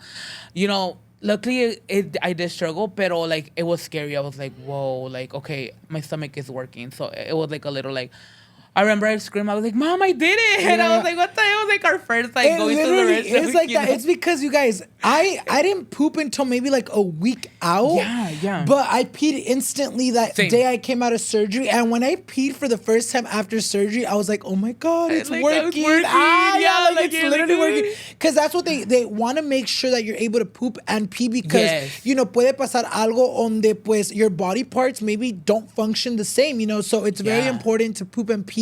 Pero me acuerdo TMI, you guys. Oh my God. I remember the first time I pooped, dude, I was in so much pain that I literally was like pushing so hard on the, I was literally getting lightheaded, but my poop was so hard, like so hard that I swear to God, you guys, I was only able to like, push so much before I was like, you know what, aquí I'm going to stop. Yeah. And when I went in to clean, I swear to God, this sounds so disgusting, but with like wipes, I literally almost had to finger myself to like take out the poop that was stuck that wouldn't move from pushing.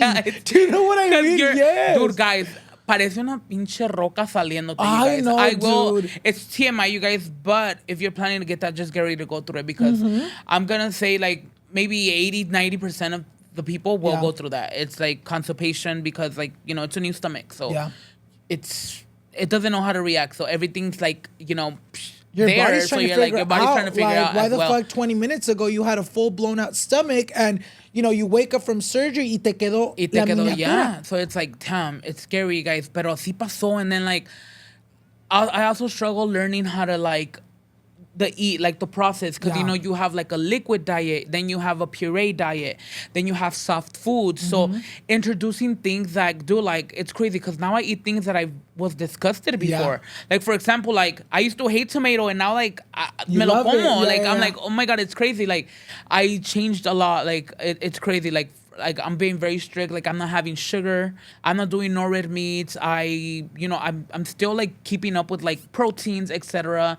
I'm not gonna lie to you guys. I kind of like stopped checking up like on like the process of like my blood work, etc. Same. I did it up to like 6 months. I was like, you know what? Like maybe like if I start feeling like, oh, I just didn't want to go through like the whole going to the doctor. I don't recommend it, guys. Do it for sure, but. It's like I was just like over it, you know. I was like, I don't want to keep going, and like I'm exactly like you, but I feel like I'm in a point in my life where I feel like I need to start going to these checkups because I feel like 2 years out, I'm not getting like all the protein in because I feel like, you know what it is. I feel like the first year I was very like protein. Yes. Pero le digo un momento, amigas, donde te enfadas de comer dude, like, pinche proteína todo el puto día. Oh, dude, I hate them. Like to this day, I'm just like when I'm getting to the point that I like gag even like smelling it. Like, for example, the chicken, I'm like, I'm getting over chicken. I hate chicken. Oh, dude, it's like I could not eat chicken. I'm eating right now, and I'm like, dude, ¿por qué no puedo comer carne roja? Yeah. Like, wait, why you just don't want to? I chose it, like, you know, I'm just choosing to like stay because you know, but I kind of want to because you know, like, you know, it's 8 months already. Like, I'm like, let me just do it at least for a year. Like, I'm trying to be like, let me spoil myself with a tamal on Christmas. On you know, Christmas, like, you know, like, let's do it. That'll be like my reward for so long that I haven't. What was your first like solid food? Like my first solid food, I would have to say que era como caldo, como like vegetales, el pollo, así como like kind of like that's considered like a solid food, you know what I mean? Todavía no probé así como tortillas, nada de eso. I chose to leave that. There's a lot of like, guys, there's a lot of options like at Walmart, like low carb. I'm doing a lot of low carb, no carb stuff. I struggled like very, very like a lot, you guys, like learning to know how to eat. Like there was times that I'm like, oh my god, like, pero like also you have to remember like you don't get as hungry. So like it was more mentally that I was like, oh my god, no estoy comiendo. But like I was fine, like my stomach was fine, but feeling weak, like needing help to get up, like because there was a time that I'm like, no me puedo parar solo, and I was getting a little worried. I was like, so I was like IV and all that, like getting IV that helped a lot, etc. Pero to this day, you guys, I feel like you're still learning. It's only been, you guys, I did it February. It's been 8 months. 8 months, So to me, it's like, it's in a way like, tengo it tiempo, gets but easier. like, it got a lot easier now. I'm able to eat a lot more now. I've experienced like with chile and like all that. I'm like, oh my god, how's my stomach gonna react? I do feel a lot. I also didn't drink for a long time. I'm slowly like, you know, margarita, shot. Like I'm learning. I'm learning how my body, because I want to like, dude, I want to like how much it can take. It's gonna take. It's all like, guys, I will say that you do get drunk faster, etc. Hella drunk. But you get drunk faster, but then you're like sober in like 20 minutes or 30 minutes. You're like, damn. You're like, I'm ready for another shot. I'm ready for another shot. So you have to. It gets less expensive. You go out, you get one little drink, and you're good. You know what I mean? You era terco, like just like to weight myself. So there were sometimes that were like, I didn't lose anything today. Like I was weighting myself every day. So I was like, I need to stop that. Because I'm like, you're not gonna see like I see. 8 meses post-op, you've lost a total of 132 pounds, which is crazy. Crazy. Congratulations, by the way. How has life been after losing all this weight? ¿Cómo te sientes tú emotionally? Do you feel like it's made you more confident? Cuéntanos un poquito de eso. Yeah, for sure. You guys, it's been 8 months. I will tell you guys right now, I never say the weight that I went into surgery. I went into weight at 388. Okay. 300, almost 400 pounds, you guys. It was like my heaviest, which was 388. Right now, you guys, I am 250. Which is super crazy. A lot, like, and it's been, I will say, like a damn roller coaster. If you were to tell me, look at yourself in the mirror, I look at the old Jesus. Like body dysmorphia? Yes, I will say that body dysmorphia is a MF, and I am unfortunately going through it right now. It's something that I'm struggling. That's what Jesus Nalgas is going through right now. I don't know if it's like just like people see me and they're like, whoa. Yeah. You know what I mean? Like I see it. In my comment sections every day, oh my God, congrats. Like, you're doing this. Like, I see the weight loss. Like, I feel like that's like my whole personality right now, which is like crazy. I'm like, but me, myself, when I look myself in the mirror, I don't see it. Yeah. Which is like crazy. Yes, for sure. I look at pictures of myself and I'm like, oh shit. Oh, damn. Like, hell yeah, I did. You know what I mean? Like, and I feel proud. Yeah. I feel proud, but I don't know. I guess it's just like, it feels like if somebody's in me, like saying like, no, you're still the same. Like every time when I shower every day and I'm like, you go in the shower and like you see yourself naked and you're like, what? Like, no, like I don't see nothing. Before my surgery, I wasn't really like worried about how I looked. Like I knew I was like, you know what, I don't care. To me, I look good. And now like I ask my friends like, oh, dude, does this look good? Like I'm more concerned now. Self-conscious. I'm like, wait, like should I like put my shirt in or like how, like does it look like too big? Like how does it? Can you see like a lot? Guys, I'm not like I'm not gonna say I'm not the skinniest still, but like like. But it I'm is more I'm more aware of things that when I was like, when I was like bigger, how I was bigger, I didn't Te care valía. for it. Me valía. That's why when you said this surgery is not for the weak, I will tell you guys again that it's not. It's something that you're never going to be fully prepared, but just be in a way like this could happen. You could go through like in a way also depression. Like you have to do your investigation and be like, you know what, si la quiero, I'm ready for the change, and also be ready for your whole life changing, not just the surgery. Like your eating habits, the way that you will do stuff. Make sure you like, in a way, like start going to like walking the gym, like do things that you didn't do before. And it's something that I'm going through it right now. I for sure feel like I am strong enough to like, get through it and be like, you know what, I feel like it's something that I unfortunately have to go through it because of the surgery. But I know it'll get better, and I know that I'm not where I want to be yet, and I know I'm gonna be able to do it if I continue on doing what I'm doing. And I feel like we should give ourselves credit because, dude, not a lot of people are down for it. And people say, like I'm saying, it's the easy way out. It's not. And like, bitch, I'm struggling more. I'm struggling more. I will still keep on, like, if you feel comfortable, just love yourself the way you are no matter what, and don't do it because of nobody. Do it because you're ready and you want that change. Want to change. Y tú quieres hacértelo por ti mismo, not for a guy you want to impress or whatever, or because people are telling you. Just do it porque tú ya estás listo y es algo que tú ya quieres ver cambio en tu vida. Y ya para terminar ese tema, amigas, de the weight loss, do your research.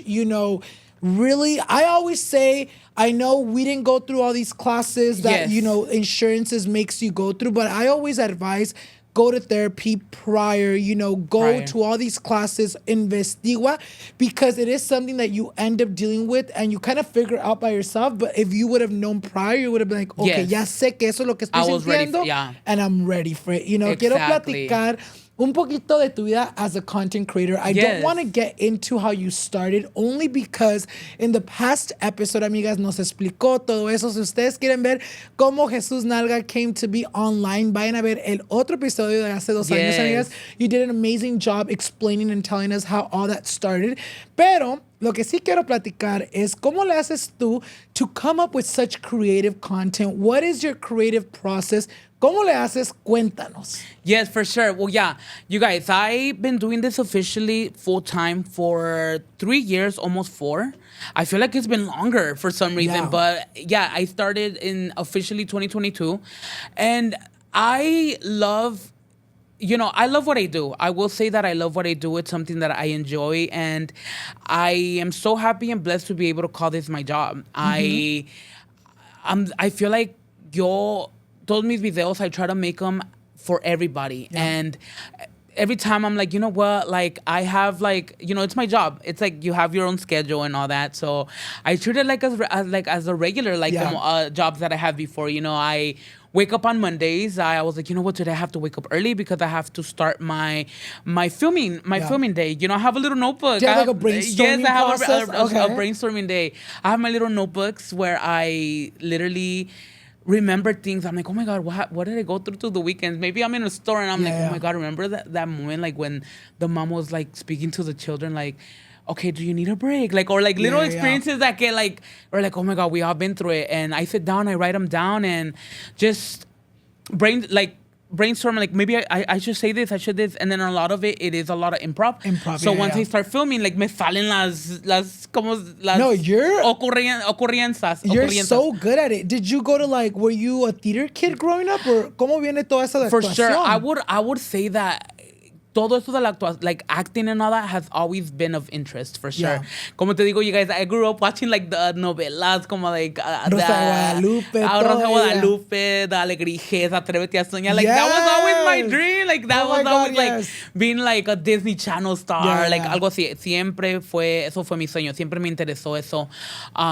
So always in drama. So that's something that I also feel like, por eso like, I enjoy it so much Yeah. because it's something that I love being in front of a camera. I love entertaining and, you know, hopefully making people laugh here and there, whatever. You know what I mean? That's something que siempre es mi pasión, for sure. And I feel like you do such a great job because although you've been doing these skits, you know, con la Olivia que nunca se porta la dude, güey. yeah. Like you've been doing so many skits, and I feel like you're always so, you know, original with your content. You're always so, you know, I feel like you never run out of ideas. You know what I mean?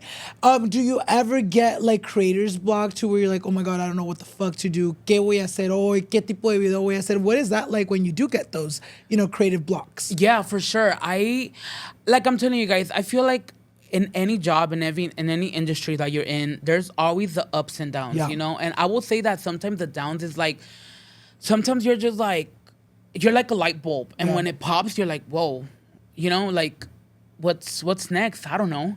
Like, so you're like, whoa, like, I can't give myself a break, which is bad, you know what I mean? But you're like, I have so much, like, sometimes I feel like, dude, I have so much on my shoulders that I can't stop, you know what I mean? And like, and I'm always the type, like, I don't want to throw out shitty content right now. Like, there's this time that, like, it's definitely ups and downs. There's been struggles where sometimes, like, I film and, like, my videos don't do good. Yeah. And I feel like there was a time where I was, like, I got, like, in a way, like, addicted to, like, the, like, numbers. Yeah. Then I'm like, whoa, you know what? Like, Jesus, no. Yeah. You almost know like what? attach Like, your self-value yeah, to the numbers you're it's seeing like online. You have to understand that not everything's gonna, like, it has its moments, you know? Like, it has its moments, like, I'm not gonna say everybody has their eras. Yeah. Everybody's gonna have their eras. It is what it is, and it's your responsibility to, like, just continuing them and like no matter what, do it because you love it and remember that. You know what I mean? There's been times that sometimes I'm like, well, do you know what? It was like, you can't film today because you're not on. You don't have anything. Like you're mentally like. Just take a break. It's okay to take a break. Like, you don't always have to, like, film on the days that you post. Like, it's okay. They'll understand. And, like, so far, like, it's been really, I've been, like, okay with it. Like, you know what? Like, I'm not going to film today because if I film today, I'm going to give shitty content and nobody likes shitty content, you know? And that's for sure, like, the things that I struggle, like, for sure. Like, sometimes, like, just being blocked and be like, well, like, now what? You know, like, what can I film? Siempre platicamos, obviamente, the negatives of social media. You know, that comes with the hate and, you know, with just people always talking their shit. Pero yo quiero platicar de los positives. Recently, you were on the George Lopez show. Yes, Platícanos un poquito eso, el proceso. Did they reach out to you? How was all that like? Because that's a huge accomplishment. Yes, for sure. It was something crazy that happened. Like I'm telling you guys, I've always been into like, oh, I want to be like, you know, I want to be an actor. I want to be able to show what that I'm able to like do like a lot more. Yeah. But when this opportunity came, it was crazy. They reached out. I feel like in a way, like your social media platforms are like your portfolio. You know what I mean? I remember, you know, my team reached out to me and they're like, hey, there's a show going on. It's with George Lopez and his daughter, and they want you to audition for it. And I was like, what the hell? Like, are you sure me? Like, I just do TikTok though. I'm not a professional. You know, I've never taken acting classes in my life. Never like been to like a teaching coach or something like that, right? So I was like, okay, but like, how's the audition process? Because me thinking I had to go audition to like be in front of like a whole casting studio or whatever, right? I was like, no. They're like, no, it's like self-tape. Like if you're like making a video, like you just have to have a green screen and like audition. I was like, now that's the new thing that they do for like, I guess. So they don't even go in person that much? much? You don't go in person anymore. Yeah, it's all self-tape, which is like super crazy. And it's crazy, dude. I did the audition, and I was like, wait. I feel like they wrote this. I feel like they just wanted me like in it, which is like I'm so appreciated because like, wait, this is me. Like the way that they wrote the lines, like I was like, this is like okay. my video. I feel like they kind of like dig some little diggings and like that I could do something like that. Yeah. So, dude, I turned in the audition thing, and it was literally like, okay, if you get it, you're gonna have to start working tomorrow. And so it was literally that day. So it was not something that happened like weeks and like you didn't hear from them. No. So I auditioned and they're all like, okay, if you get it, I'm gonna tell you today. Like today they're telling you if you did it. Oh my God. So that's another thing I was like, oh, maybe they did rate it for me. I don't know. So I did it, and I remember it was like during like I turned it in early, like maybe like noonish. And at 7 p.m. my team called me and they're like, dude, you got it. And I was like, shut up. Like, what the hell? Like, and keep in mind, dude, when I first started the show, I only had like 3 little lines. Yeah. It was just going to be like a cameo, like kind of like me just popping in and out. Yeah.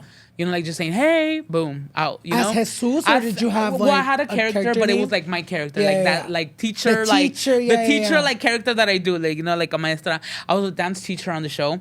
So I was like, oh, perfect. That's me. Like, you know, I play a teacher role. So, dude, I got to filming. The filming thing was in Universal.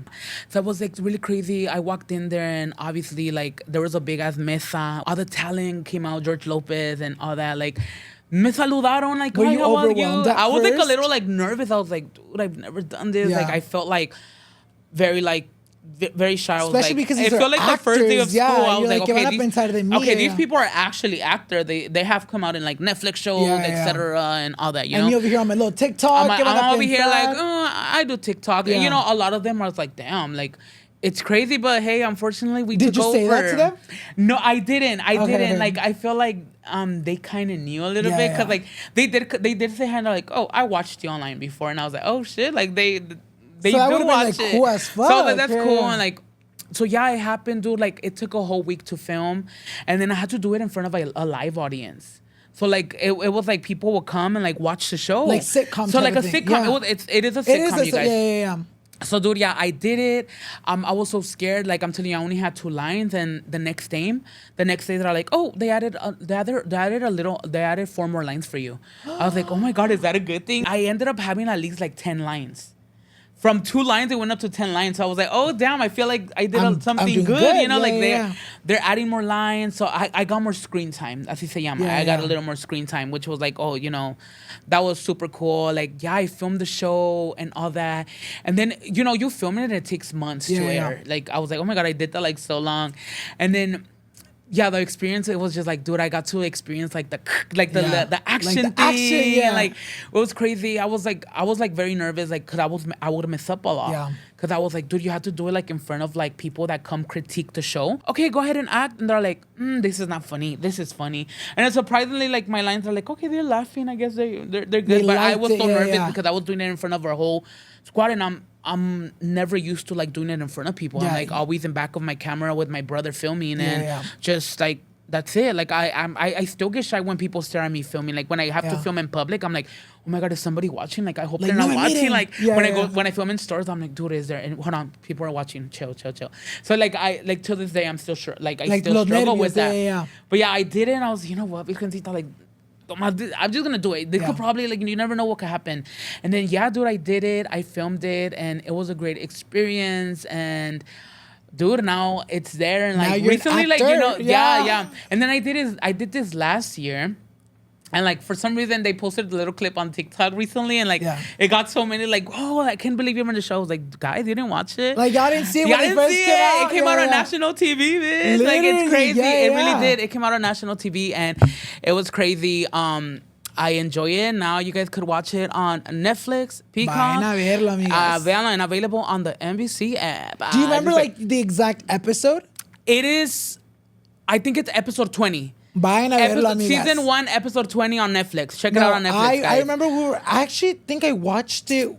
Do you remember? I don't know. We were going to the club.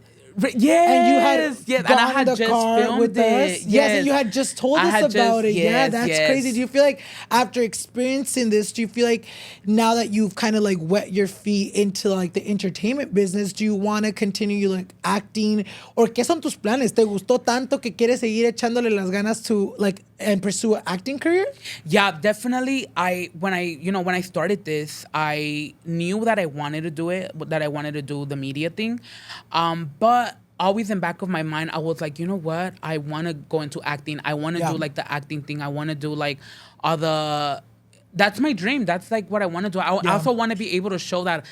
I want to be able to like learn that I could do maybe like a scary movie or like another. That's what I want to do. I always say my dream is to get stabbed by Chucky, bitch. Like, give us your scream. If Chucky se te presenta aquí con el cuchillo, oh my God, I don't feel like, dude, I will literally fangirl. You're like, Chucky, kill me, please. But what would be like if you were in that scene? I would improv. Like if right I were now. to be, I'll just be like, like the faces they make, like you're like. God, like, like that, the faces and like you just get to stab. Like, I don't know. Like, I feel like I have to be in character. Chucky needs to be in front of me. Like, that would be one of my dreams. And it's like, I want to be, hopefully, like, one of my goals is just like to be more than like social media. Because, like, social media, it has its ups and downs. I'm so grateful for it. Like, I gone through so many like phases, even like with like people like saying like, oh, he steals content, and there like a lot of people were like, oh, they do. Yeah, there was a time that a lot of people were like, even to like there was like this like person that like we knew, and like he would say that like my success was like because of like stealing content, etc. and all that. Like he would publicly say that, like not publicly, like to people, and it was like it was like a moment. It would get to me, and I was like, whoa, like that's not like. That's not me. And like I've never tripped on that. I love when people like guys, even when it comes, I feel like everybody does the same thing. Yeah. And that's okay. You know what I mean? It just doesn't have your spice. Yeah, and it's crazy. And then like it's crazy because as of now, like there's been times that that person now has been copying some of my content, and I don't say nothing. You know what I mean? People tag me on it, and I'm like, hey, props to that person. You know what I mean? It is what it is. That's not me. It might sound the same. It might say the same things, but you know what? It is what it is. But it's not gonna go as viral because it's not Jesus Nalgas. It's not Jesus Nalgas. It's not. And props to them. It is what it is. But that's what I'm saying. Like I feel like they're so competitive on social media, which is really it's like really sad. Like. But it is what it is, and I feel like also as a creator, vemos mucho con, TikTokers que se hacen, cantantes. Una de mis cantantes favoritas, Kenya, all started off as a YouTuber, and right now I feel like in the next 2 years she's going to be a really big figura. Yeah, she's really big now, but I feel like she's going to be a very huge, figura in el pop latino and just el pop en general. But it's crazy because people will hate on people, will be like, oh, they're TikTokers or they're YouTubers. Yes, like, why are they wanting to sing? Why are they wanting to act?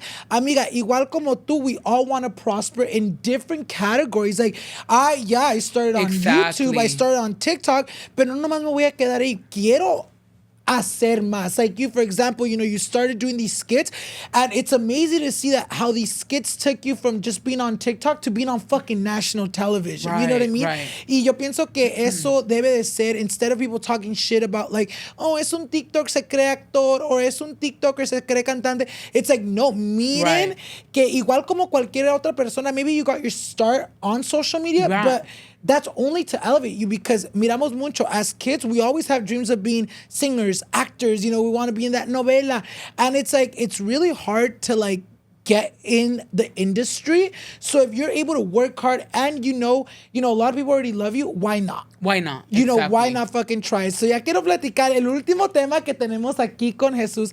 Miro mucho en tus comentarios. You're also super open. Yo quiero platicar un poquito de los comentarios que vemos tú, yo y pues todos los seguidores en casa. ¿Cómo le va a Jesús en el amor? You guys, oh my God, my love life. I feel like I always say this. I feel like I've always been so like, in a way, not too open on the love life. Yeah. It's just, I will admit to you, I've never been in love. I will say that I've never been in love. Have I had crushes? Of course. Yeah. I have, but I've never been on a date. Yeah. I've never like experienced that. You know what I mean? I don't know. Is it something you want to experience? Yeah, it's something that I kind of do want to experience. I feel like now it's like I'm more into that. You know what I mean? Like, just exploring, and it is what it is. Like I've never been in an actual like serious relationship, things like that, and it's something that that's what I want to focus. Like maybe like, this year's about to end already. Maybe next year, you never know. Ay me van a ver.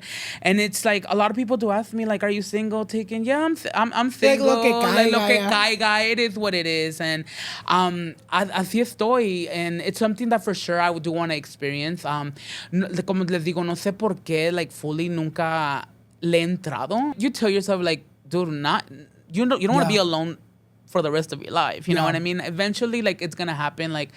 La verdad no sé qué el futuro has for me. Y lo que sea lo que caiga. Like, a lot of people tell me, like, what is it? Like, dude, like, lo que se ve no se pregunta. Y let's leave it like that. And that's how it is. I'm open, and DMs are open. There you go. Nos platicas un poquito, that you want to experience that love. Y también nos dices que a veces, you think about like, oh my God, I don't want to get old and not have someone that I love or loves me. Is that something you constantly think about? Y te lo pregunto porque yo también tengo a mi mejor amiga, which you guys know, Irma, which is our producer over there. She's like, ooh, they're talking about me. She's our age, 26, and she's never been in love. Either. She's had her little fucks here and there, but never in love. Y si ella me platica mucho, like, I don't know if I want to commit to a relationship. I don't know if I want to be in a relationship. Su cosa de ella is like, I see everyone getting fucked over, or I see people like going through it relationship-wise, and I don't want to like experience that. But then I talked to her, I was like, okay, friend, like if you don't want to experience that, like tienes pensamientos tú of like your futuro? Like, are you okay with being, alone? Are you okay with like not experiencing that? Is that something you think about yourself too? Yes, for sure. I definitely relate to you. We think about I think about it the same. I'm like, oh my God, I want to like maybe be committed to a relationship, but then I don't know, because it's the same. Like I don't want to go through like heartbreak, but then like maybe we have to go through one. You know what I mean? Like maybe that'll build us a career, like out of a heartbreak. I don't know.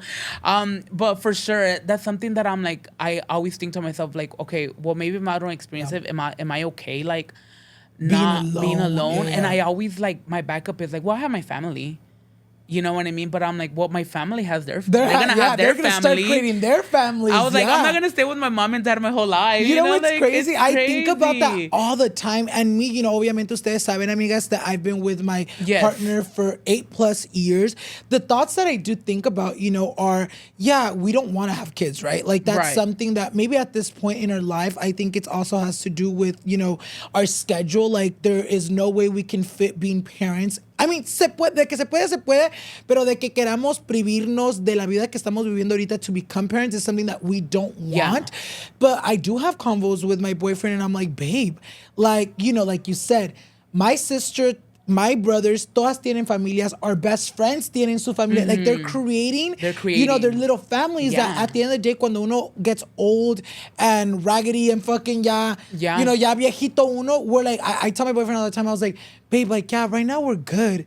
Pero like, think about all their friends. Ahorita maybe they're not going out because they have responsibility as parents. But cuando ellos estén viejitos, they have their kids to look after them. They have their kids to be like, oh, I hope my mom's okay. I want to keep helping my mom. ¿Y qué vamos a tener uno? Vamos a hacer nosotros? ¿Quién nos va a cuidar? Porque mis sobrinos, aunque los queramos mucho, they're going to get to a point where they have to create their life, and their priority is not going to be their tío. It's going to be their parents. It's going to be their parents. Which is your siblings, your friends. That's crazy. For so sure. It's good que tú te estás dando, that mentality change of, what, este año quiero enfocarme eso. If it were up to you, if you can be like, tienes que tener esto, y esto otro, what are things that you look for or you will be looking for in our future relationship?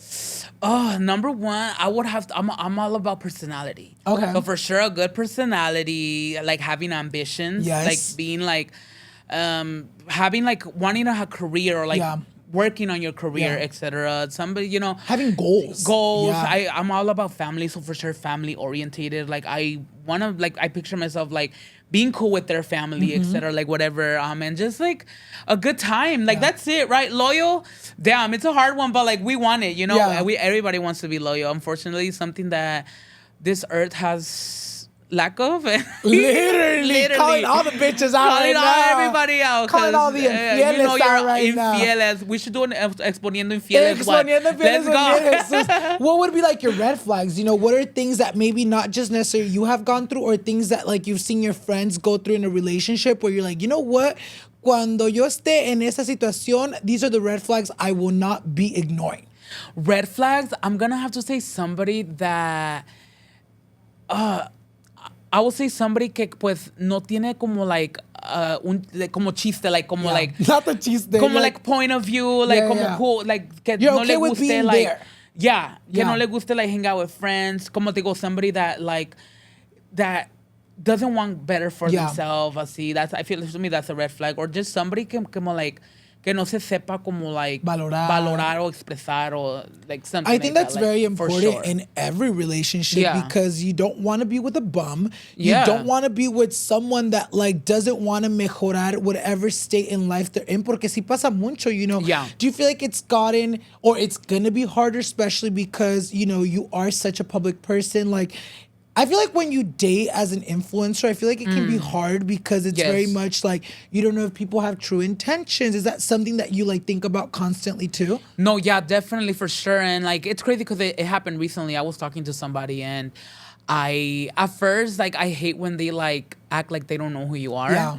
But you're like you do. It's always a struggle, like you knew, and like you know you have to be careful because you never know what their intentions is. It's like, well, babe, if you're trying to get like fame, I can't give you fame. Yeah. Like I'm not like, you know, I don't have the power to that. I could probably give you like what, like maybe 2 little followers. That's it. But like my other primita, than that, like my primito and all that. Yeah. But you never know what like. Everybody's so like hungry for like things, you know what I mean? And they see your life and they like, see it and they're all like, oh, maybe that. they could help me get. And it's like, oh, dude, yeah, if you want that, like, hey, let's be friends and maybe I could help you if you're cool, like, you know, like whatever, like, but don't I get connect, me emotionally attached. Don't get me emotionally attacked or like hang out with me just because like of like what I have or like what I do on social media or like things like that. I feel like that has happened to me and like, you know, automatically cut. Ya vamos a empezar con un segment que es la segunda vez que hacemos este segment. No sé si le tenemos nombre, amigas. I need your guys' help down below.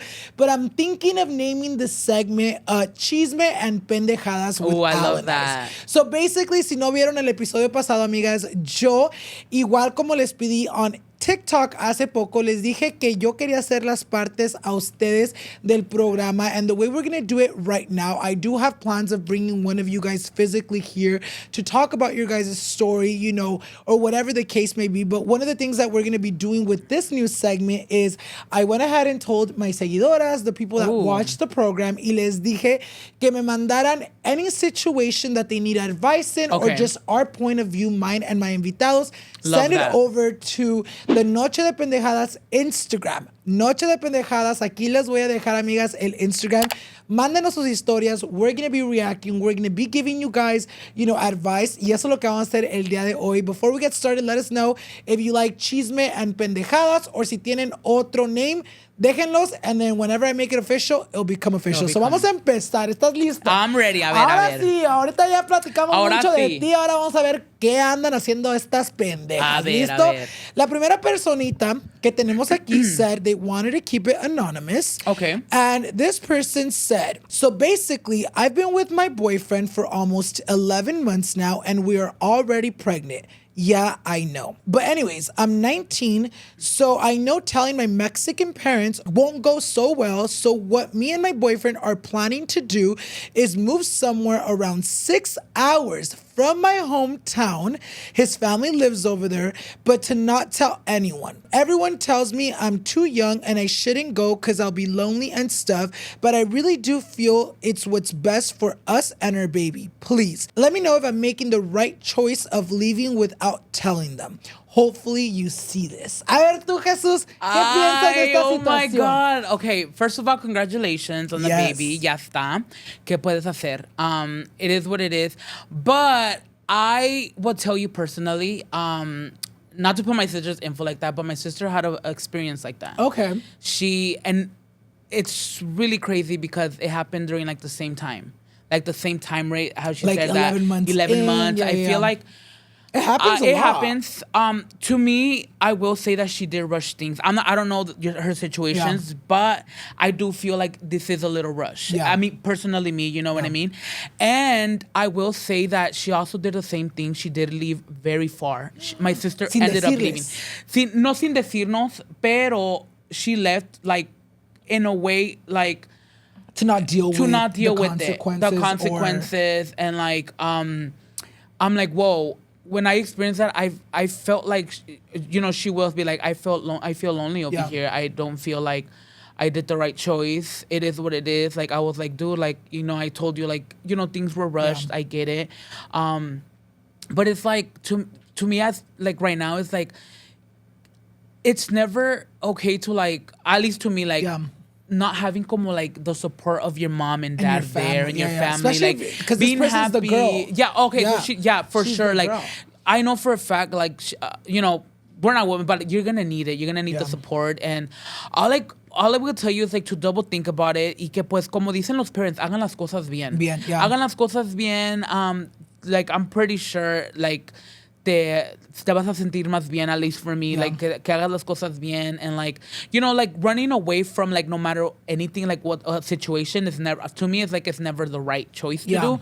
But like you say, there's sometimes that is like, she feels like in her heart that it is. Yo le recomendaría que pues lo pensar otra vez muy bien, y pues si eso es su destino y eso es lo que ella quiere, que lo va a hacer feliz, que pues lo haga. You only live once, y if it's not, it's a learning in progress. It's a learn. I definitely agree with you. I do feel like, leaving to a place so far from home, sin darles a tus papás y a tu familia that announcement of like, hey, you know what, I'm going to become a mother is very, it will suck, not just for you, but for them too, because it's like, maybe they'll tell you shit. Maybe they will be like, estás muy chiquita, which to me, I feel like it's 19 is not too young nor too old. I feel like it's like good. It's like you know what I mean? Good, I feel like it's like, como dices tú, ya el niño está ahí, ¿qué puedes hacer? If your parents tell you shit, suck it up.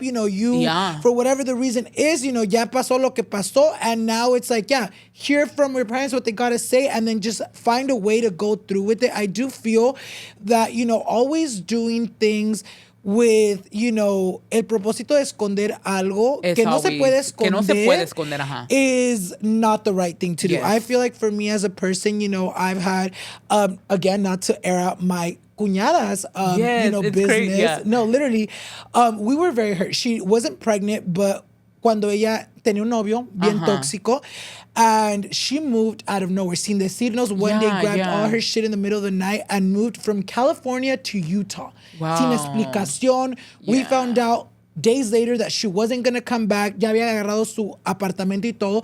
And I feel like as a family member, as someone that obviously me and my boyfriend and her family loved her. It is very heartbreaking to be like, really? Like, you couldn't even tell us that this was the decision. Either whether we were going to agree with it or not, tú ibas a hacer lo que tú ibas a hacer. Right. Porque se fue igual como tú. If they don't agree with it, tú te vas a ir y eres adulta. So I feel like it is very important to communicate. And, even though this pregnancy and this new journey isn't about your family, I feel like there's nothing else better than going through something like this and being surrounded by people that love you and want to see you do better. Because even if your parents might tell you shit, va a llegar un momento donde we'll be like, ay, está embarazada, voy a ser, voy a tener nietos, voy a tener nietas. And they love their nietos. So literally. Trust me. Ahorita van a estar chingando, pero el día de mañana van a estar ellas hasta cuidándote. No, que no los quería. No, que no los quería. So I do really think that, not that there's any right or wrong thing of doing, obviously, your situation, we don't. But if you really can and, you really do love your parents, I feel like es lo mínimo que se merecen. Que se merecen. Si ya tú después de eso te quieres ir because X, Y, and Z, aunque sea ya saben, and they can be a part of your journey. Exactly. And just definitely, just follow your heart, like you say, follow your heart y hacer las cosas bien. Hacer las cosas bien. Exactamente. Eso te recomendamos. So, la segunda persona, we always do two. We're going to start only doing two porque tampoco todo el tiempo del día Jesús tampoco no lo tiene, mi amor. So, esta segunda persona también wanted to be kept anonymous. Also, you guys, let me know if you guys want to be kept anonymous or if you guys want to shout out, just let it be known in the in the chat or whatever. That way I can give you guys a whole shout out, or if you don't, porque whatever reason it is, just let me know. So this person said, "Hi, Alan. I am 23 and I'm sending you this message because I really need some advice on a situation I have. Long story short, I have a brother that's been very mentally and physically and emotionally abusive to me for the past 5 to 6 years. He was an alcoholic and constantly blamed his actions on the alcohol. He recently became 2 months sober and is trying to make amends to my whole family, and I don't trust him. And coming from a Mexican household, everyone tells me I should forgive him because we are quote unquote family. But I believe that chapter for me is closed regardless. If he's family or not, but my family thinks I'm being dramatic and holding a grudge, but I think some things are unforgivable. What do you think? If you could help me out, that would be amazing. Please keep my name anonymous." A ver, ¿tú qué piensas de eso? Wow, that is a really tough situation for sure. And then I like how they said, you know, my Mexican family, and a lot, I feel like a lot of Latinos like es familia, lo tienes que perdonar for sure. I'm really sorry that you have to go through that because when it comes to somebody like dealing through like an alcoholic problem or like whatever, it's something like I'm pretty sure it's very tough, and you know what you experience. I 1,000% don't think you're overreacting. I don't. I props to you for like Validating your feelings and staying your ground. Take time. Also, 2 months is very, very, very, very soon. Como te dice, nunca se olvida. And I feel like a lot of people, they're quick to forget and like just like be like, oh, pues, ¿qué le podemos hacer? And no, dude, like, I'm happy you're sticking your ground. You're not exaggerating. I give you props that you're validating your feelings, like I said. Y no te sientas mal. Definitely when you're ready. When the time is right, it's going to come. These things take time. Y tu corazón, y tú dile a tu corazón que te ayude to like be like, you know what? Tell me when you feel like it's the right time, and I know for a fact that you'll feel it. And y si no, pues, it could take months, it could take years. However, if it doesn't, it was meant to be. Yes, he's your sibling, whatever, but you can love people from afar. You can love people from far. Just because they're family doesn't mean that you have to be there for them. Sometimes like your family is like a reason to get away. You know what I mean? It's not always perfect, and I definitely will. You're doing the right. To me, you're doing the right choice on taking care of yourself first, and time will tell for sure. I really do agree with you 1,000%. I'm really proud of you for sticking your ground and for being like, this is what I feel, and no one's gonna make me feel guilty for feeling this way, family or not, because at the end of the day, you guys, we're human, and a veces pasa mucho que nuestra propia familia nos lastiman mucho to where it's like, as a human being, like if you're getting people, like te duele as a human being, and sometimes there's people that go above and beyond and really do, change you as a person, whether that's family or not, because of things they're making you go through. So I definitely do think, you're valid. You should be able to do it. También como dice Jesus, it's only been 2 months, and if you've been battling with him and your relationship for the past almost 6 years, I do feel like at this moment in time, whether he's sober or not, uno nunca sabe, I hope he really does, stay sober, but pasa mucho donde it's a cycle. You know what I mean? Sure. And you don't want, if you've already done a lot of self-healing, if you've already been like, you know what, this is my sibling, and I can't allow him to continue being in my life because not only is he hurting himself, because obviously he's going through a lot, but now it's becoming hurt in your life. Now he's, he's making you go through mentally because of his decisions. I don't think it's bad. I think it's a veces puedes amar a tu familia a distancia if they hurt you too much. And it's great that you're giving yourself, esos momentos to be like, you know what? Just because his family doesn't mean I'm going to forget of every single thing he made me go through.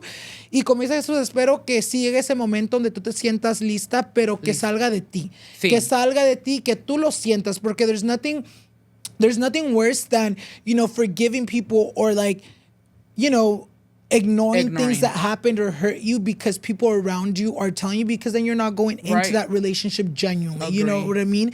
See, tu brother, you really do see him changing, up, and you really do see him like doing better, then that's where I feel like you should come in and be like, you know what, te voy a dar otra oportunidad. Sí. Ya si a otra vez la cagas, I'm sorry, but I can't be doing this to myself, to my mental peace, and to my heart. So, espero que con esta advice, amiga, espero que tú puedas hacer la decisión. Don't ever feel like your feelings aren't validated. If you feel something, feel them. And stand your ground, and don't let anyone else that doesn't know what you've gone through or how these people have hurt you tell you otherwise. So ya para terminar, period. I'm like, y tú haz lo que tú quieras hacer, amiga. Hazlo, mamona, que te vamos a apoyar. Literally, aquí te apoyamos, Aquí porque te a veces apoyamos. sí. A veces la gente que más te lastima es tu familia, and not just because your family means that you need to have them be a part of your current life, because no, you should always seek your mental peace and your emotional peace. And if that means cutting off certain people, whether they're family or not, that's what you should do. So ya para terminar, ya la última pregunta que les tenemos aquí el día de hoy. ¿En dónde te miras tú en los próximos 5 años? Wow, you guys. Pues sí, amigos. I just want to say that all these amazing opportunities that has been happening to me has been a journey, and I'm so grateful and very blessed. But I feel like I haven't shown you guys the full Jesus potential of Jesus Nalgas. You know what I mean? I know it's just been 3 years, and it's been definitely a roller coaster, but I feel like I have more to show. I for sure want to continue on, my content, continue on doing what I do. I also want to explore more. I want to do more than just funny skits. I want to do just maybe go fully into the acting industry, maybe take acting classes. I have a lot of things coming. I have, my merch is coming very soon that I'm working on. I'm excited for it. I also, it's crazy, but there's something that I've always wanted to do. I want to drop a song. I'm not saying I want to go in the singing industry, but for sure I want to just dive into other things. Dive into other things. I was in a choir for 15 years, and music was a passion before. So I want to for sure work at least in the song and just take it out my bucket list. So that's hopefully it's coming. That's also what I'm working, and pues lo que caiga, I'm gonna be there. I'm gonna continue being here. Y pues I just want to say thank you for all the love and support. Y que aquí vamos a estar, and I hope you guys keep watching and supporting, and there's more to come, you guys. I'm very excited. Y yo sé que vas a llegar lejísimo, because tú just the times I've been around you, I feel like you're a very devoted person to your craft, and you're always looking for things to grow. I mean, 2 years ago, we talked about, you doing your content was so different. You were doing the coffee content. You were doing, a lot of different content than what we're seeing now. So it's going to be amazing to see you grow and evolve in the years. Y uno nunca sabe, amigas, a lo mejor no en 5 años, a lo mejor antes te vemos otra vez con tu propio show or in a fucking sitcom or whatever that case may be. Y yo sé que yo, igual que ustedes, van a estar super happy de verlo hacer eso y cumplir todas sus metas. So with that being said, I want to say thank you once again for being with us here today. I appreciate it. Y también a ustedes allá en casita por escucharnos and just kind of be aquí con nosotros el día de hoy. With that being said, if you guys want to go ahead and follow him, not if you guys, go ahead and follow him on all his social medias, which I'll leave down below, as well as on the screen right here. Y también no se les olvide to follow me on all my social media platforms so you guys won't miss any future episodes. And with that being said, thank you once again. Thank you. Bye, guys. Bye, I appreciate it. Guys.